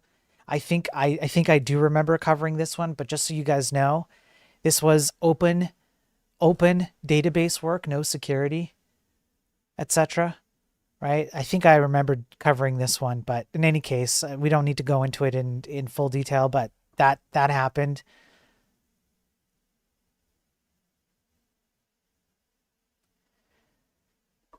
We have this guy, chess.com, discloses recent data breach via file transfer app. Okay. And if you like playing chess, which a lot of people do, there was unauthorized access to a third-party file transfer application used by the platform. So again, handing over responsibilities to third parties usually doesn't end well. It's an unnamed third-party app. Its own infrastructure and member accounts remain unaffected, but they may have had some personally identifiable information access. So be careful out there if you like playing chess. Okay. Spiro, is the smashing plates thing true, or is it just a joke? BYK, do you like enjoy derailing the stream? Is it like your life's mission to just like not give two shits about the stuff I talk about? You just want to talk about like whatever? Is that your goal here? Who pays you? Does Theo pay you to come on here and derail the stream? The article said they also buy it on credit, $30 billion in accounts receivable. I didn't notice that, or she. Damn. Yeah, I didn't notice that. I didn't read that. Or maybe I did read it, but it just went over my head.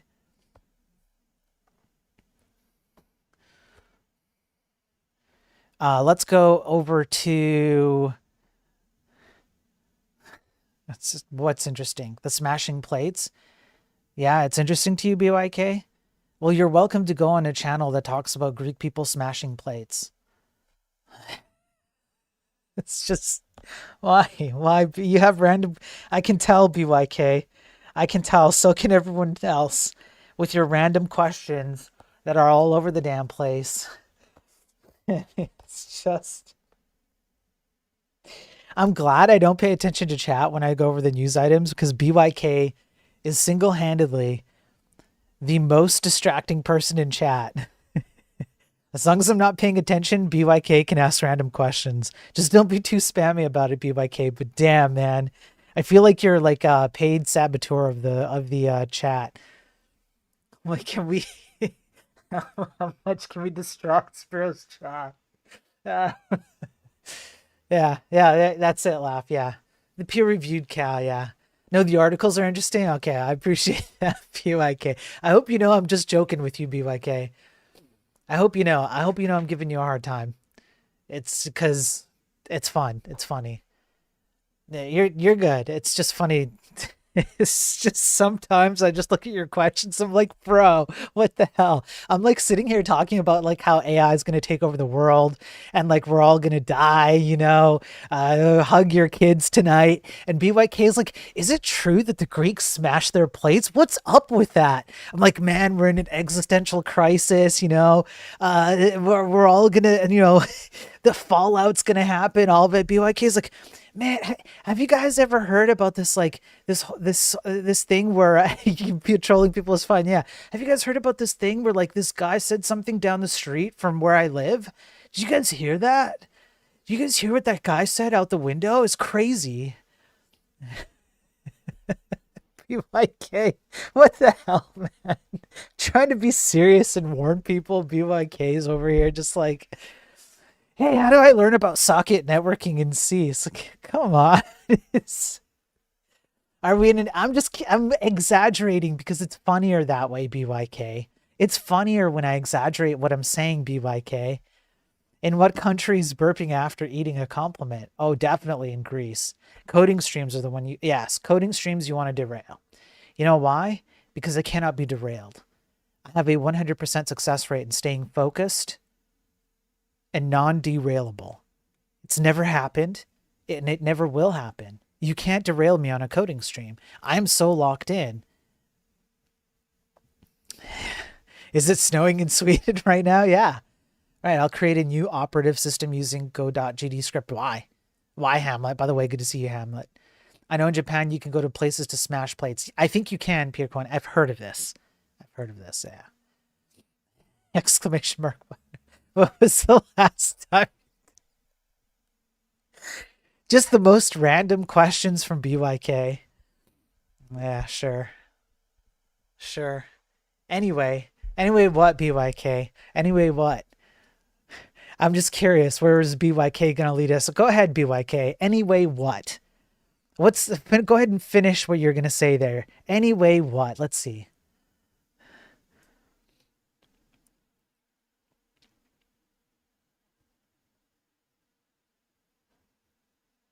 I'll just give BYK a minute. I wonder what BYK is going to say next. What does the color blue taste like? Should I try and find some scientific evidence for what the color are Greeks white? That's actually that's a good question, Vamp. Are Greeks white? I have to think about that. There is a deep racist undertone there, Vamp. Is Cleopatra Greek? Cut you some slack? No, BYK, no. We'll cut you some slack, you bastard. Coming in here and derailing chat. Now you want me to cut you some slack? Damn, where was my slack, BYK? Is Cleopatra Greek? That's a good question. You know what? If I'm a true Greek, the answer to that is, of course, yes. It tastes like herbs, yeah. Any ETA on when your balls are finally going to drop? Oh, I measure on a daily basis. Have a ruler. Every morning I wake up, okay? And I, have to check it. I have marks for growth, okay? And at this rate, probably next year. I think that's when my balls will drop. Probably next year. What's up, Sophie? I was about to make a joke that I shouldn't. Good. If this was high school. Good, Hamlet. Good. Hello, you hoping they'll go? Unfortunately, at the dollar store, this was the cheapest one I could find. I asked. I'm like, do you have like a microscopic one? And they're like, no, I'm sorry, we don't sell that. I can only afford the one at the dollar store, so it is what it is.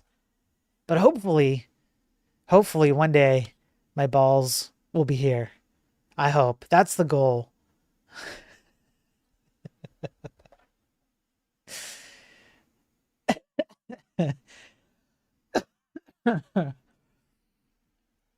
Is my ruler straight? I don't know. What are you, BYK, Sophie? Jeez, man. Just use C. Yeah, just take it and use C. Take Go dot, remove everything and use C.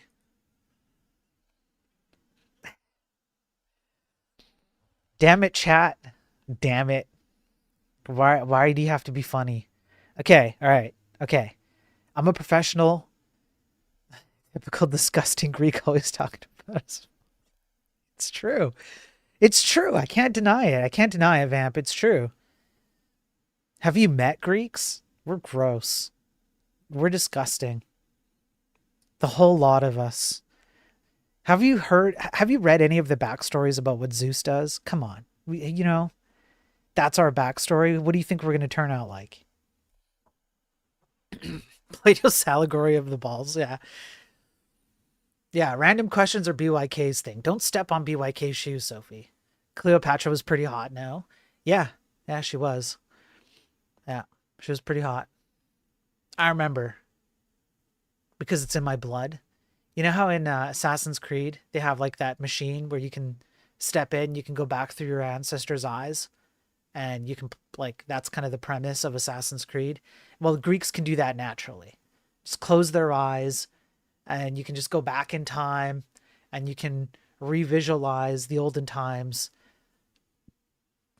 Yeah, Cleopatra was hot. Yeah. Yeah, a lot of simps for Cleopatra. Let me tell you that. You thought Cleopatra was Macedonian? You would be wrong, vampire. You would be wrong. Very Greek. Very, very Greek. You bought a Greek Romanish bathhouse in Wylands. You're welcome to visit it anytime. Sounds good, Sophie. The Greeks are horrible. We have some shared history with the ugly Helens. We are horrible. It's true. So are the Turks, though. There's been an ongoing like thing between the Greeks and the Turks. Like there is some deep seated bad blood, so to speak. I don't truly understand it all. I was pretty young when I moved out of Greece, so I didn't get fully indoctrinated into that to that battle. Uh, I'm kind of glad because it sounds kind of dumb, but yeah, I'm supposed to, according to Greek heritage, I'm supposed to be distasteful of the Turks, and the Turks are supposed to be distasteful of us. I believe they've had a few like battles or wars or something. I don't know, whatever. It's just the garlic. No, it's the feta cheese. Come on, Sophie. It's the feta cheese. It's the feta cheese. Okay, folks. Okay, I'm a professional journalist, all right? And I have a lot of news to cover. So let's get back to the news, shall we? You guys are free to trash talk me. You guys are free to make jokes. You guys are free to tell me I'm not Greek enough. Yeah, I think the Turks eat garlic. I don't know. I actually don't know. I don't know about that. Pretty sure. Constantinople? What about Constantinople? What about him? Okay, I'm going to get back to the news. You guys keep doing whatever you're going to do, right? I can't control you. I can't control chat. It'd be foolish of me to think I could control chat. They took it from me? Oh, right. Yes, of course they did. Yeah, they took Constantinople from me. Ah, the outrage. Ah, ah. How dare they? My Greek heart feels something for this. Thanks. Thanks for encouraging that, Ghost. Not Greek enough. You have 1% Greek. It's too much. It's true. You're right. You're right. Ever since that time, we almost took down the entire economy. Do you guys remember that? You guys remember when the Greeks almost took down literally the world economy because they went into such debt? At the very least, they heavily impacted the European economy. That was bad. That was bad. That was embarrassing. And we're often touted as like the creators of like democracy, logic, math, or at the very least, we made it mainstream. And then like fast forward and yeah, single-handedly bring down the world economic system.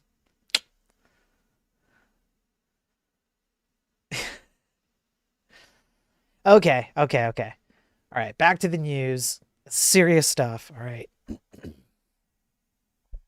Serious stuff.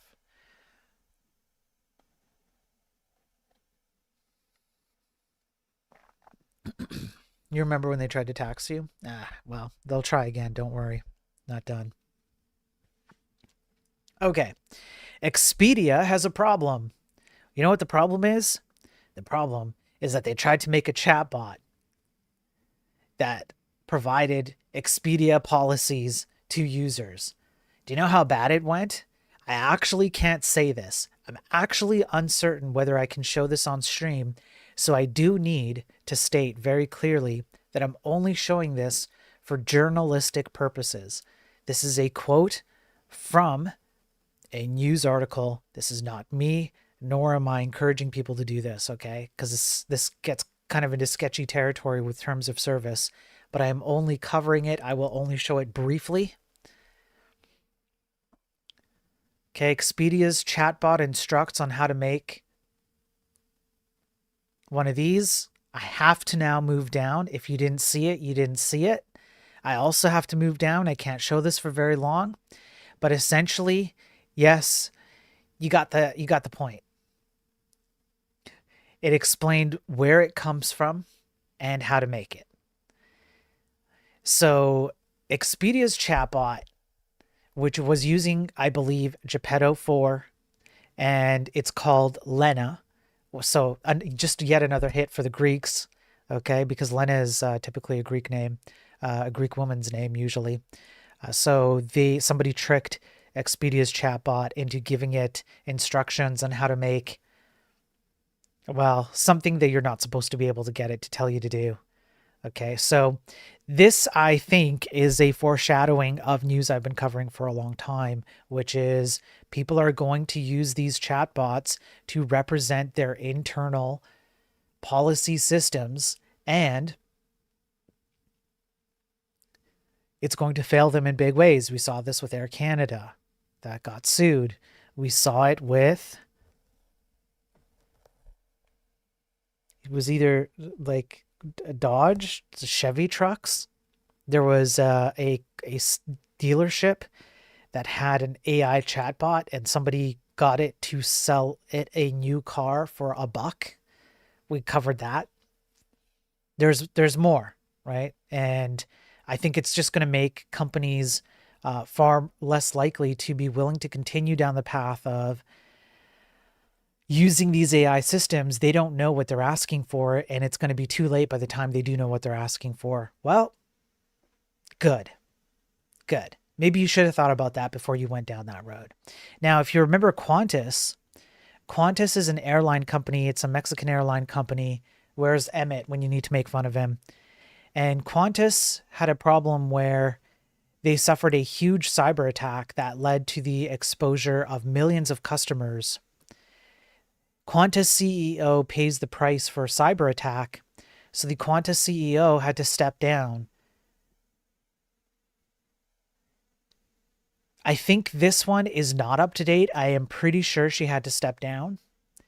But yeah, I think I remember this. This one's a bit of an older one because it comes from 8th of September, but a more recent one said she had to step down, I'm pretty sure. But in any case, even if she didn't have to step down, you can see here that she had to knock down her own financial earnings in the company. And so did several other members of the board, including bonus reductions.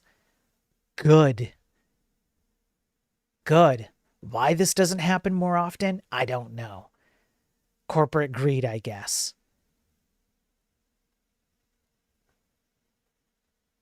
But good. I want to see more of this. If you're an executive and you're making tons of money off the backs of workers, and you decide to make a moronic decision to hand off your cybersecurity responsibilities and not pay enough attention to them or not treat them responsibly on your own, then good.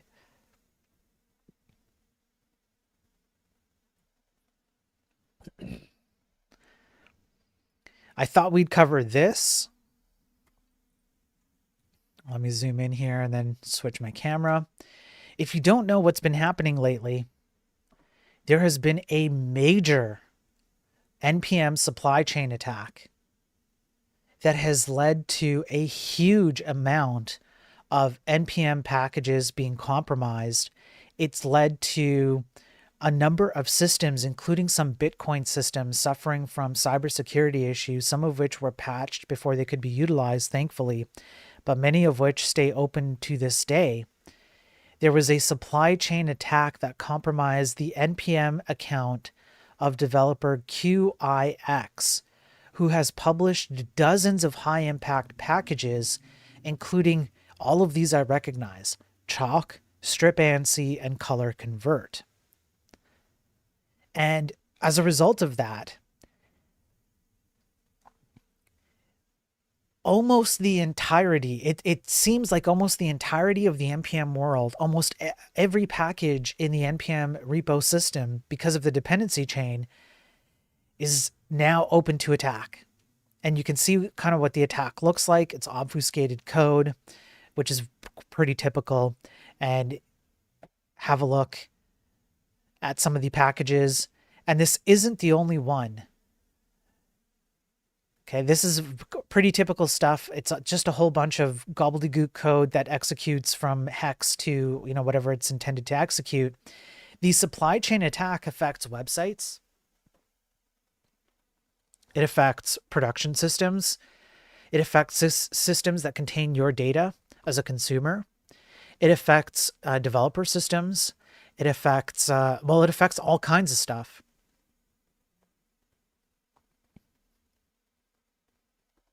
Here's another article that covers more of these types of repositories. As the list grew longer, I was going to cover it, but then the stuff with Charlie Kirk happened, so I just, I just stopped. But there's even more packages, and there's even more than these. And a lot of these packages have like hundreds of millions of downloads a week. That is their dependency tree, which means that they go out to websites and so forth. And they're all open for attack. All your data can get exposed for attack vectors here of all kinds of attacks. DuckDB NPM account compromised and continuing supply chain attack. Wallet drainer. And this is what I was talking about. We have issues around database systems. We have issues around cryptocurrency, not necessarily Bitcoin, but other wallets that are affected by these packages. Here we go. Bitcoin Legacy, Bitcoin SegWit, Ethereum, LTC. These are attempts at attacking the chains of all of these systems. They're built into all of these packages that nobody checks. People just go npm install whatever. I'm just going to npm install it because why shouldn't I?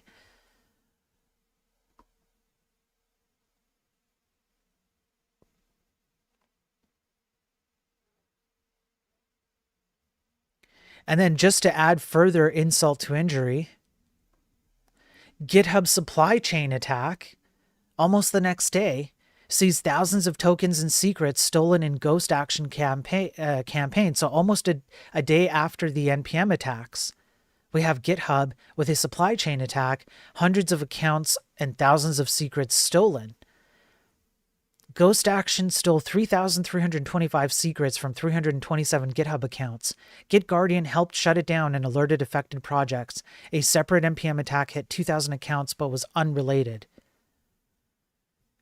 Now, what this means from a pure consumer perspective is that all of these secrets will provide access to hackers into services, into infrastructure, servers, databases, etc., that contain your data that's supposed to remain secure. Well, it's not going to remain secure because GitHub is a mechanism by which developers build, compile, or put together and then release a lot of their production level systems of all kinds. So the next time you go on a website or the next time you run a piece of software on your machine, you have no idea whether that data that you're putting in there has been exposed through one of the most critical or heavily or ubiquitous used systems, GitHub, possible.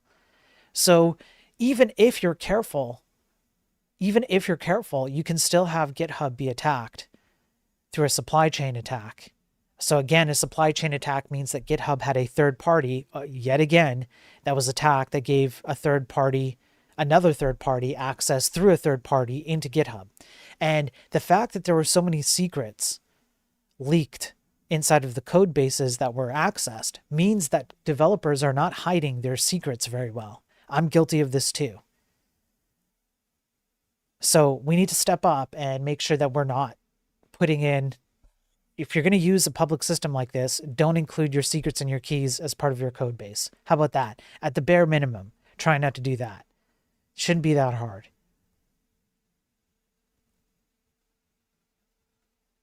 Now, in a weird, ironic twist, Sam Altman says that bots are making social media feel fake. Do I need to say anything else? The guy who pushes heavily for a new age of AI bots, where everybody has access to these bots and can do anything they want, and they can chat with them, and they can become therapists to them, and they can marry them, and they can mourn their death, the AI's death, and so on. And then he goes on to say, bots are making social media feel fake. Yeah. Yeah. Thank you for helping with that, Sam. Wise words.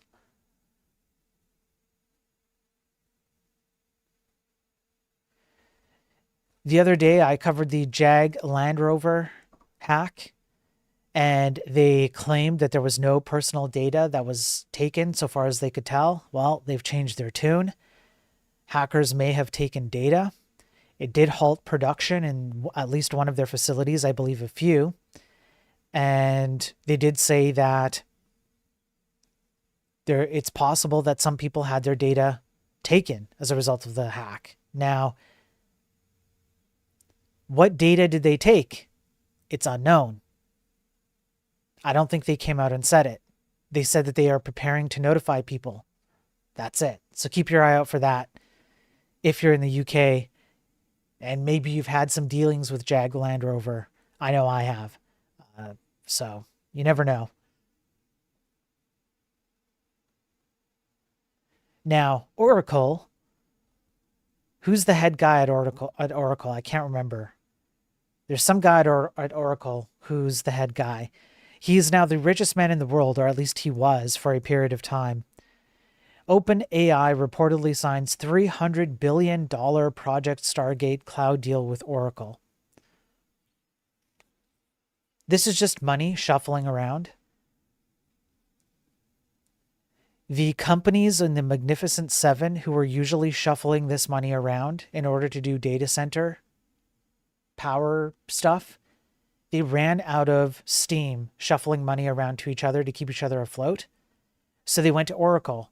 And of course, Oracle said, yes, give us the money, please. So I guess now Oracle is in bed, deeply, deeply in bed with these AI companies, particularly OpenAI. I know it sounds like it's just OpenAI, but it's really not just OpenAI. We've gone over the financials on this, so I think it was a Daily Tech News episode, a pretty recent one, probably in the 90s. We went over how that works.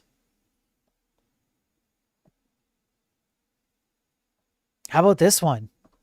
Developers joke about coding like cavemen as AI service suffers major outage. Anthropic outage takes down AI tools some developers rely on to create software.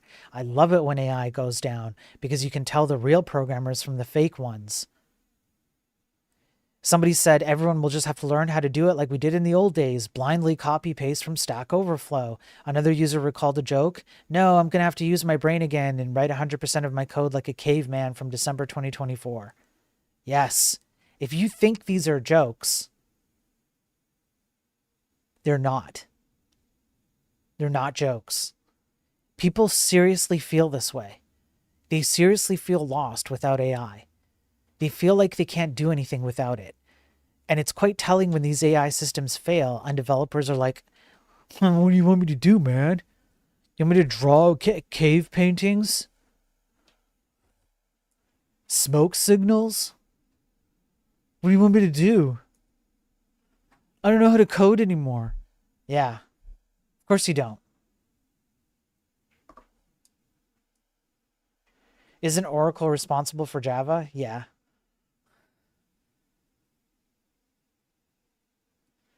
Is this writing like caveman if you write it from your brain? From my brain? No. If you're doing it from my brain, then it's like art. M&S digital and technology head Rachel Hyam leaves amid online outage aftermath. So here's the CEO, I believe. No, chief digital and technology officer who had to leave. Left from M&S. If you remember, I have a conspiracy theory that ever since the Queen died, things have been going to hell. You can literally chart. You can graph this. Put it on a chart. The number of bad things that have happened since the Queen died. Many, and in a short period of time. The Queen single-handedly held off demons from hell. Long live the Queen. And so we had a bunch of hacks, M&S, Co-op, Harrods, etc., and they were suffering for a while. They had some of their services shut down. I believe some of the stores were emptied out, I believe, for Co-op. And so they got sued, etc., etc. And now the M&S digital, basically CTO, had to step down as a result of that. I'm a little surprised. Usually the executives like to, hold on as much as they can, but alas, it is what it is. Right? So there you go. She was a global blue teamer. That's right, Beer Coin. Yeah, good to see you, BYK. Thanks for being here. Appreciate it. Have a good night. We'll see you later.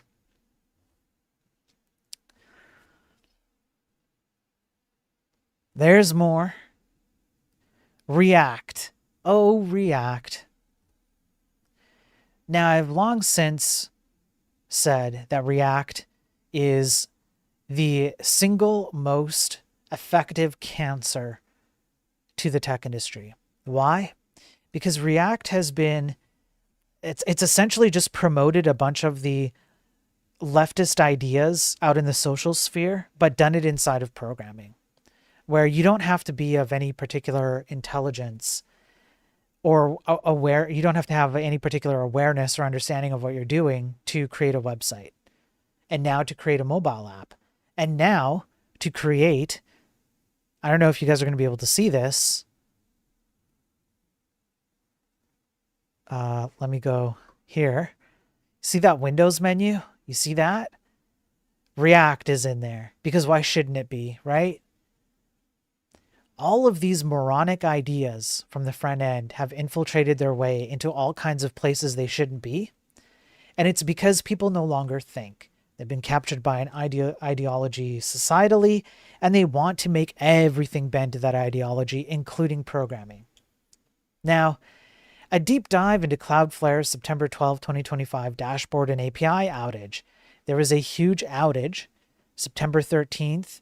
This is where the blog post date is from. On September 12th, they had a huge Cloudflare outage. And where did it stem from? The incident's impact stemmed from several issues, but the immediate trigger was a bug in the dashboard. This bug caused repeated unnecessary calls to the tenant service API. The API calls were managed by a React useEffect hook, but we mistakenly included a problematic object in its dependency array. Because this object was recreated on every state or prop change, React treated it as always new, causing the useEffect to rerun each time. As a result, the API call executed many times during a single dashboard render instead of just once. This behavior coincided with a service update to the tenant service API, compounding instability and overwhelming the service, which then failed to recover. In short, Cloudflare DDoSed themselves with React. Because the virtual DOM, essentially, which is a brain-dead, smooth brain way of dealing with DOM on the browser, decided that it was going to treat every update as an entirely new concept, as an entirely new view in the browser, and then it would make a bunch of API calls, and then just Cloudflare just DDoSed itself. Fantastic. Use React more. Why not, right?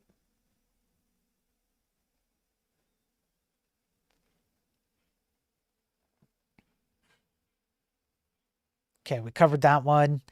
There is one that I did want to cover. Let me bring up these two articles. I just want to bring them to your attention that this happened.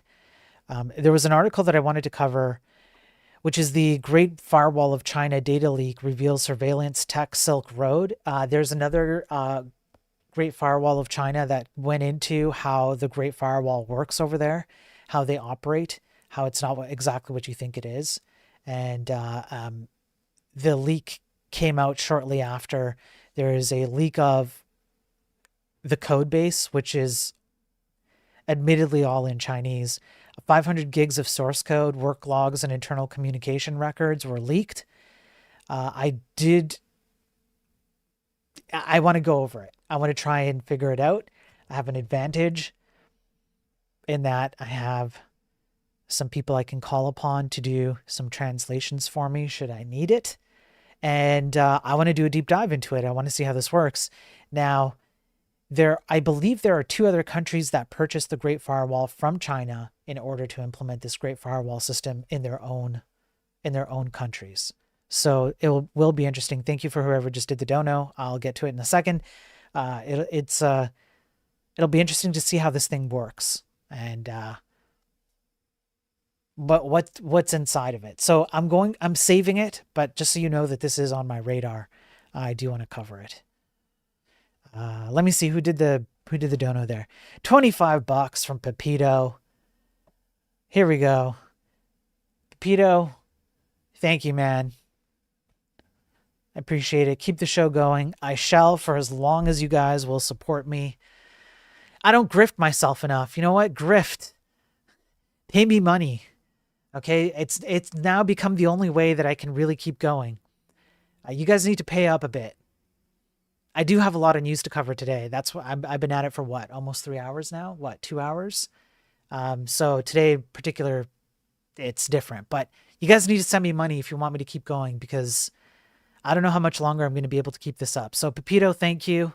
I appreciate that. That's going to help out. It's going to help pay for a few things for like subscriptions that I need to purchase for having access to news articles and stuff. I appreciate that. But honestly, it also helps to pay bills. I'm not just going to be honest with you. It's a little bit rough with work. So it's a month by month right now. So I have to depend on you guys to step up and do your part for all the stuff that I offer. And on that note, there you go. Tip. Just put this in. What Laugh did. Exclamation mark tip and send a tip. Thank you, Pepito. And on that note, okay, I do have, let me see, what else do I have? I have one on engineers being paid to fix vibe code messes. I have one about, it's an opinion article about someone who brings, well, it's an opinion article on screens being a replacement for physical things where they shouldn't be. Let me see, what else do I have? That one, we covered that. We did the big NPM one. I believe there's one about crypto being at risk right now. We covered that one. That's good. I do have one on scientism, which ties into technocracy. It's a little bit of a risky one for me to put on the platform, I gotta say. But if you guys are gonna have to pay me like a lot to put that on because it's risky. I have to dodge a lot of stuff. So either I save it for maybe a non-YouTube, non-Twitch stream or something, or you're gonna have to pay me like $50 and I'll do my best to cover it because it's pretty dodgy. And then I just have a couple more like AI ones. I do have kind of a weird, funny kind of one. It's not usually stuff I cover. I have one on warehouse automation, whether it's actually better or not.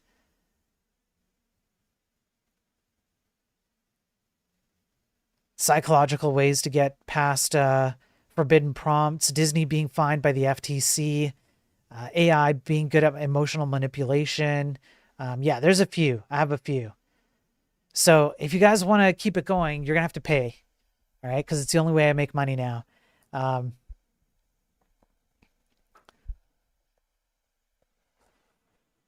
Otherwise, we can sit here and shoot the breeze for a minute, and then I can end the stream, call it a day. I'll come back, I don't know, probably tomorrow.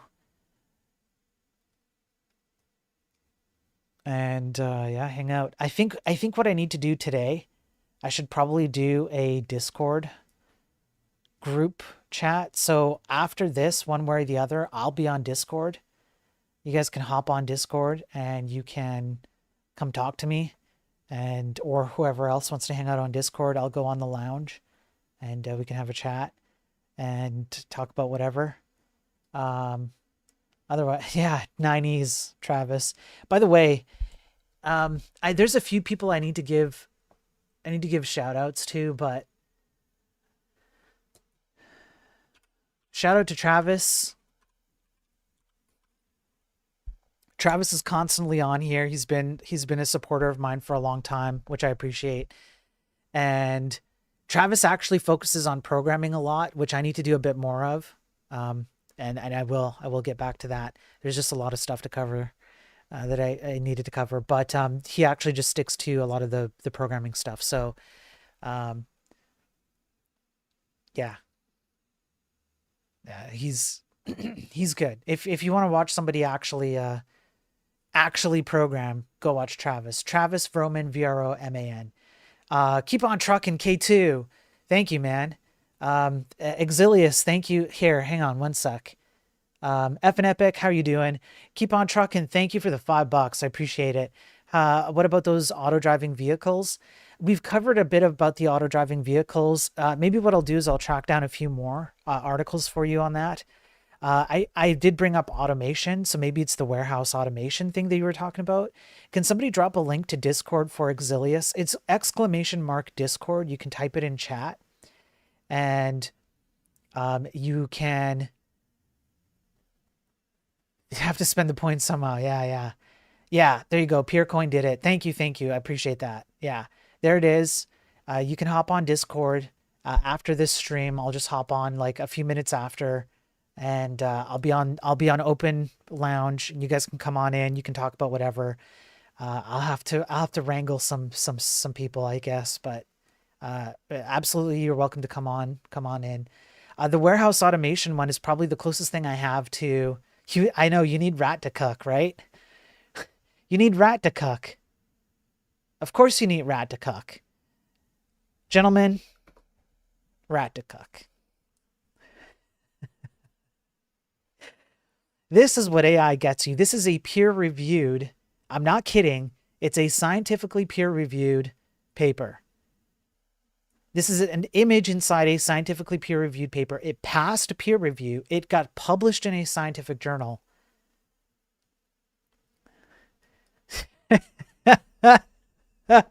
It's been so long since I've seen it. Oh, boys. It's Balcac. Yeah, this is great. Man, it's the testome cells. The testome cells, the discolodal stem cells, the the dissocicyst.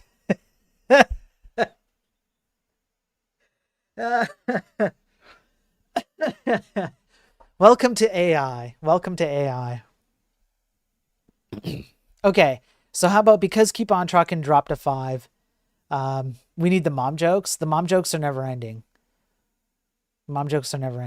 It's like, it's a constant joke because they're constantly in my kitchen. And you know what, Travis? Okay? No, you redeemed one? No, Travis. You know what you redeemed, sir? Okay? Let me take the rat to cuck out of the rat balls, rat to cuck out. You know what you redeemed, Travis?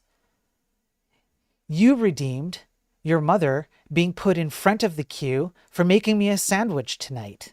That's right. Because of your rhetoric on my chat, because you dared to tell me what to say, I get to choose when mom jokes happen. Now your mom is at the front of the line. Travis's mom, yes. You're making the sandwich next. And if it's anything but top tier quality, you're making the next 5 sandwiches. Okay, Spiro. And you probably would want that sandwich. K2, damn. Another $5. Thank you, K2. No, I just want your opinion if I'm going to have a job, because I know they're trying to push these automated trucks because of a driver shortage.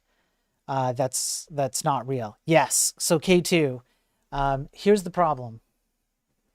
Okay. The problem that's in favor of you not having to worry, but you having to worry in the short term. You not having to worry in the long term, but definitely in the short term. So what's going to happen is the same trend that's been happening with companies that have been saying, hey, we're going to replace programmers with AI, or we're going to use, well, like here, I'll show you. Where is it? Like this, Expedia chatbot. Air Canada went through this. McDonald's went through this. Starbucks went through this. They're replacing their systems. They're replacing ordering systems. They're replacing customer support systems. Tons of companies are doing this. The UK seems to be the leader in finding out that these systems don't operate the way that they hoped. The UK has I believe, a 50% regret rate in terms of executives who regret the fact that they integrated AI so heavily into their companies. Yeah, the peer reviewer might have used AI too, to be honest, Exilius, yes. So there's definitely a regret. And it's happening, but it takes some time. Companies right now, I have an article lined up about how companies are now hiring programmers who are not doing AI coding to fix AI coding. It's taken 1.5 to 2 years to get there, but it's starting to turn. It's just slow. What you're going to find is that people who decide that they're going to use AI to automate trucking, there's going to be a sales pitch, K2. By the way, K2 is awesome. W's in chat for K2. He's fantastic. I love K2. So what you're going to find is these companies are going to go, hey, we're going to save a bunch of money. And we're going to put AI systems to automate away trucking. But K2, here's the thing that you can point to. So K2, if you're ever talking, because K2 is a trucker, right? That's why he's asking about it. And by the way, major W's in chat. My dad was a trucker. My dad would be gone sometimes for 2 weeks at a time so that he could make ends meet for my family. He was a great man. He made his mistakes, but he was solid. He loved my sister and I, and tried to take care of us as best as he could. I remember very fondly going on trucking trips with him. It was great. It was good times. Those were good memories I have of my dad, who has since passed away. And the people who do trucking are the backbone of our economy. Like it or not, when you go to a grocery store, K2 probably had something to do with the fact that grocery made it to your store, which is something people seem to be completely devoid of understanding. How does grocery make it to your grocery store? So K2, serious W's in chat for K2. There's not a lot of people in my chat. Honestly, I don't have the chat size that a lot of others do. Okay. It's a very niche topic that I talk about here with programming. So you're not going to get as many W's as I would hope you get, K2. But in any case, so K2, you can point to my streams. You can go to the Daily Tech News. It's a live tab under my YouTube. And I've titled them all Daily Tech News. And I go over scientific articles about how AI hallucinates at insane rates.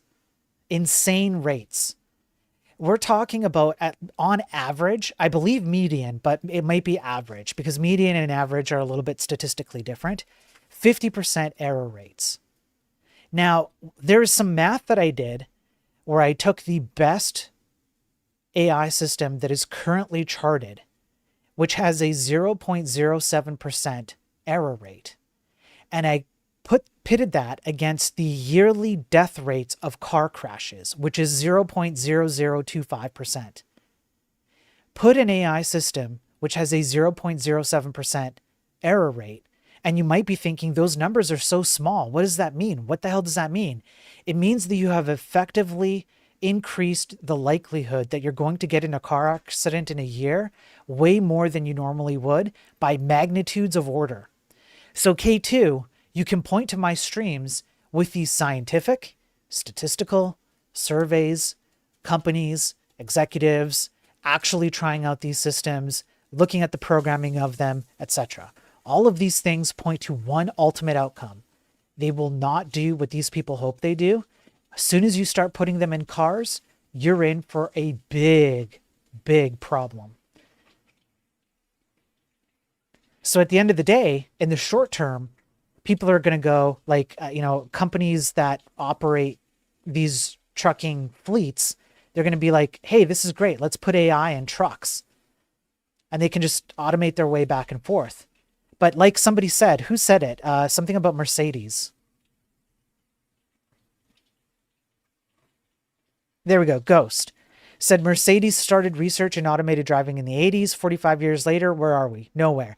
Tesla started an autopilot, and they said they don't have enough sensors. That's right. We actually went over that.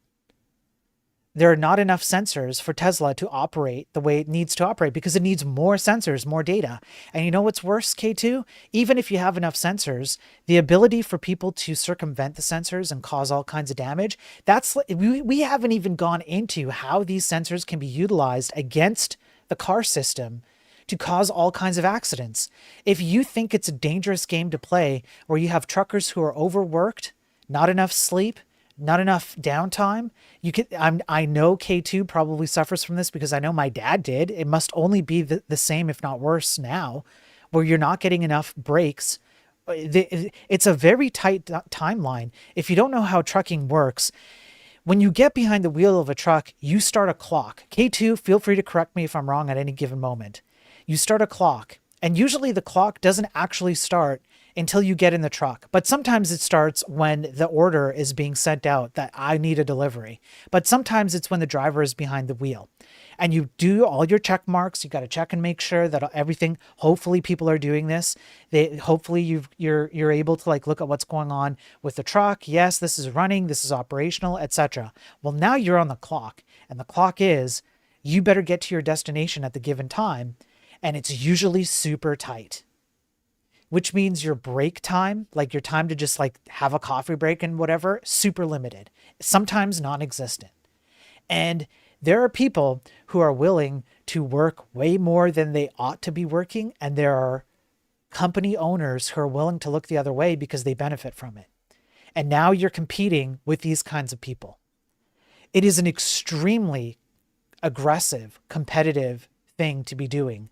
It's already bad. Now imagine that somebody wants to circumvent the supply chain inside of the United States. All they have to do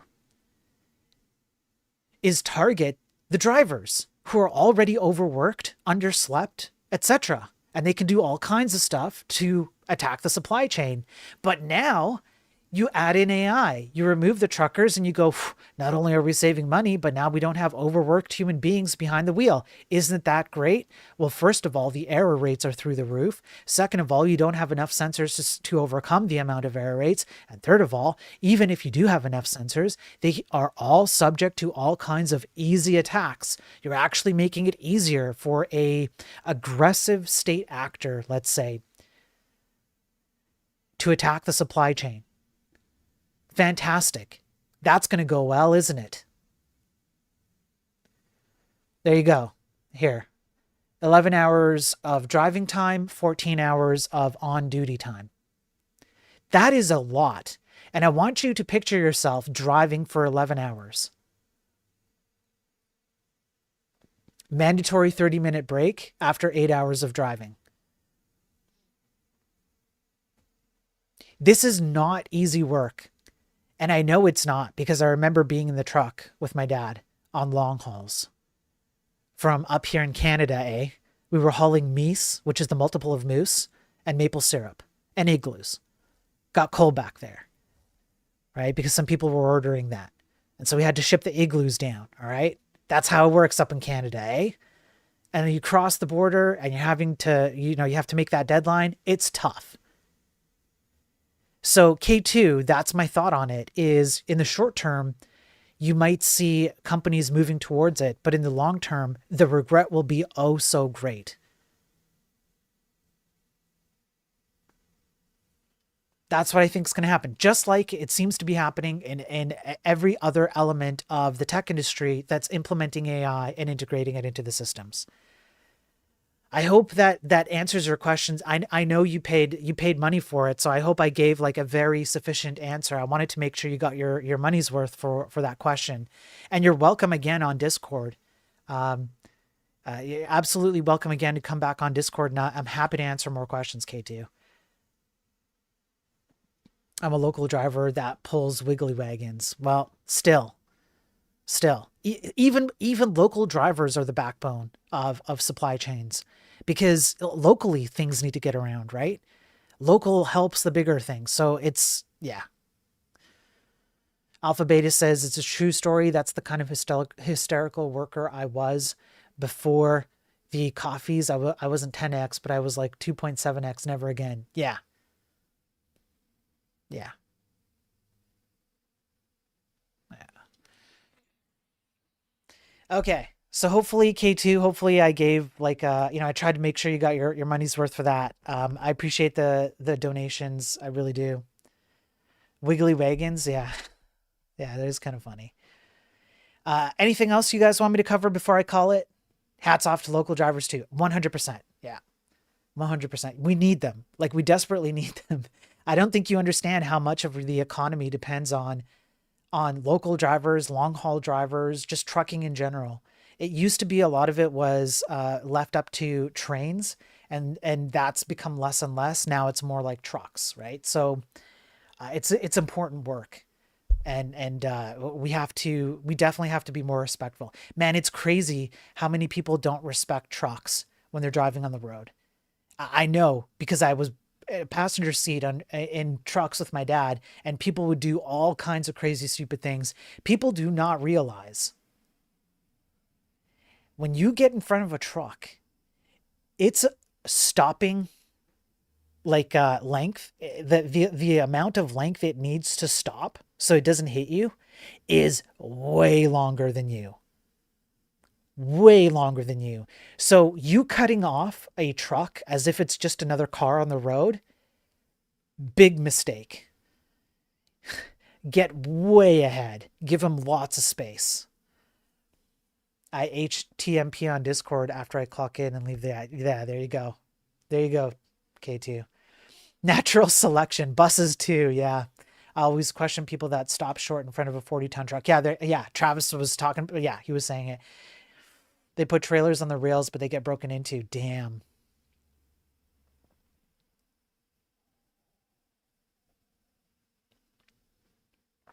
Yeah, people don't understand how dangerous it is to be cutting off trucks and stuff. And yeah, we need our truck drivers. We need them. We need them to be doing what they're doing. What's up, TMX? All right. Anything else? Anything else? My issue is that trucks that can't seem to make their own stopping distance. I've had trucks be miles behind me and go out of their way to tailgate me. That's different, Mike. Um, Not something I can talk about on these platforms. That's different. I always try to let truckers over to pass. That's gotta stick sometimes for those. It's gotta suck sometimes for those. Yeah, yeah.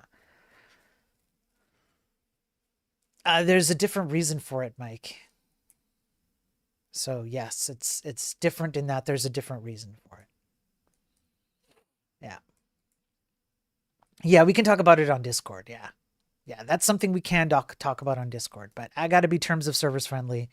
Stuff I can't say, right? So let's be cool. Let's be chill. All right. Anything else before I go? Does anybody have anything else?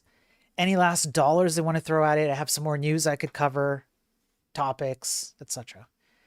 It's not hard. Sacrifice 10 seconds of your drive. Slow down. Let them in front of you to pass. Yeah, it's usually incumbent on the driver, not the trucker. Usually. Not in all cases, but yeah.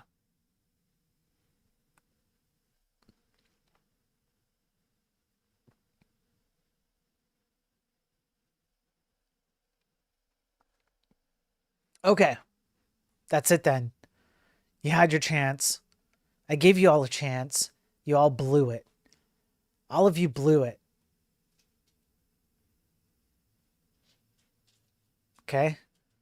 There's no more. I'm out of here. I will see you guys on Discord after this. And I'll be back. Thank you for the 100 bits. Thanks, Travis. Balcac. Balcac. Um, so that's it. I'll be back tomorrow. I'll probably do another news stream. There's tons of news I have to go over. It might be more of a science one, so it's going to be boring, but I got to get it on record. We'll see what happens. but I'll definitely be on Discord a few minutes following the end of this stream, and I will do a programming stream later this week. I'll work on, I'm probably going to work on the HTTP server in C, because I know Laffley is working on the game. He might have been taking a break on it, but I know he's going to get back on that soon, and I want to use it for some other stuff that I want to do. So I'll get back to a programming stream. I want to do more of those. Try and get to a daily habit of streams, since I don't have a boss right now hanging over my head, while I go look for a boss that hangs over my head. So we'll see what happens. All right, folks, thanks for hanging out with me. I appreciate it. And we'll catch you later or tomorrow or whenever I catch you. Folks, please do stay safe out there, okay? It's dangerous times. Keep a level head. Stay cool. We don't need to be doing anything crazy, okay? Just stay as cool as possible. Keep your wits about you. Please stay safe. It is dangerous out there in a variety of different ways. Stay safe. I appreciate all the views. Make sure you hit the like and subscribe button on your way out. It's the absolute easiest way to help me get more eyeballs on the information I'm trying to share. And by the way, if you have an opportunity to shill me for a podcast, like the Side Scroller podcast on YouTube or on X, or I think they're on Kick as well and Rumble and all of that, or other podcasts or other places to go on, please shill for me. Please advocate to have me on. I'm ready to I think I have everything prepared to talk about these topics, and you guys advocating for me helps more than me just, sounding like an advertisement for myself. So on top of the likes and subscribes, if you ever find yourself with an opportunity to say like, hey, Spiro will come on and talk about it, you should have him on. Please do that. Okay. Keep that in mind. I want to make sure that I expand the message to as many eyeballs and ears as possible. It's important because I think we can make a positive change in the tech industry before it's too late. I think that we're ready to do it. But I got to try and convince as many people as possible. So I need your help with that. All right. That's it for me. You guys are awesome. Peace out, everybody. We'll catch you when we catch you. Peace.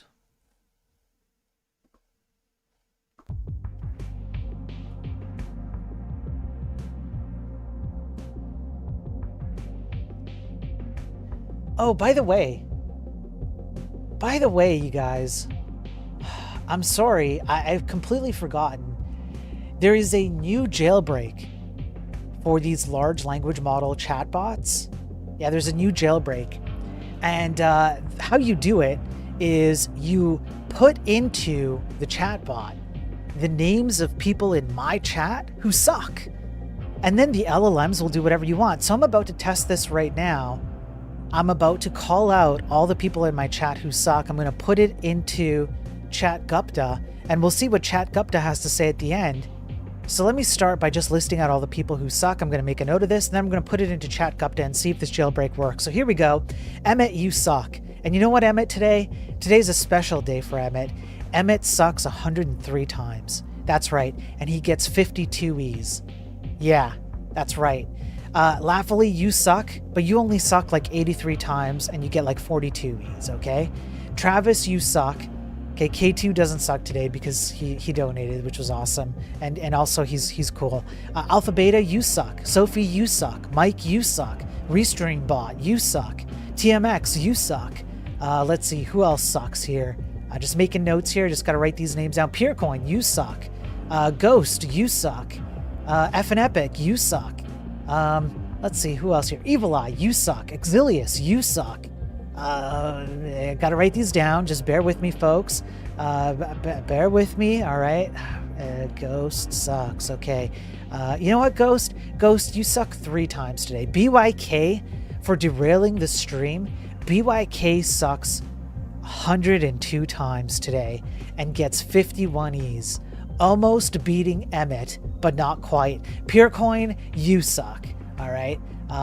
Who else sucks here?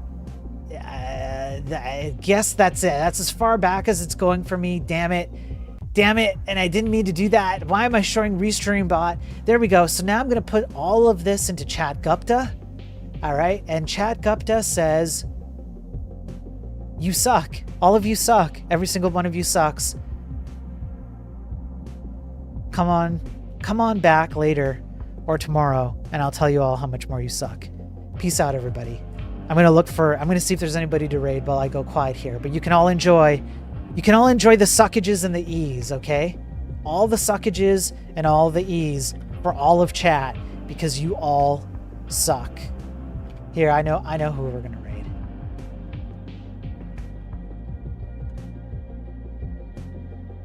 We're gonna see if we can. No, we're not gonna raid. No, we're not gonna do that. Never mind. We're not doing that raid. I take that back. Okay, no one on that side. Let me just see if there's anybody on the YouTube side. Just real quick. All of you suck, by the way. Oh, Emmett's gonna be live at 6? Perfect. Let me just see if there's anybody worthy of raiding on the YouTube side.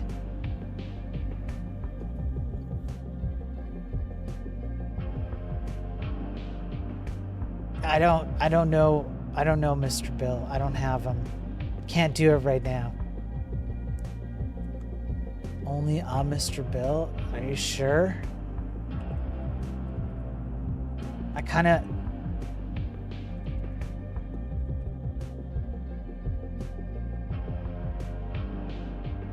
Are you sure? I kind of wanted to do Jim Bob. Emmett, you better be really freaking sure.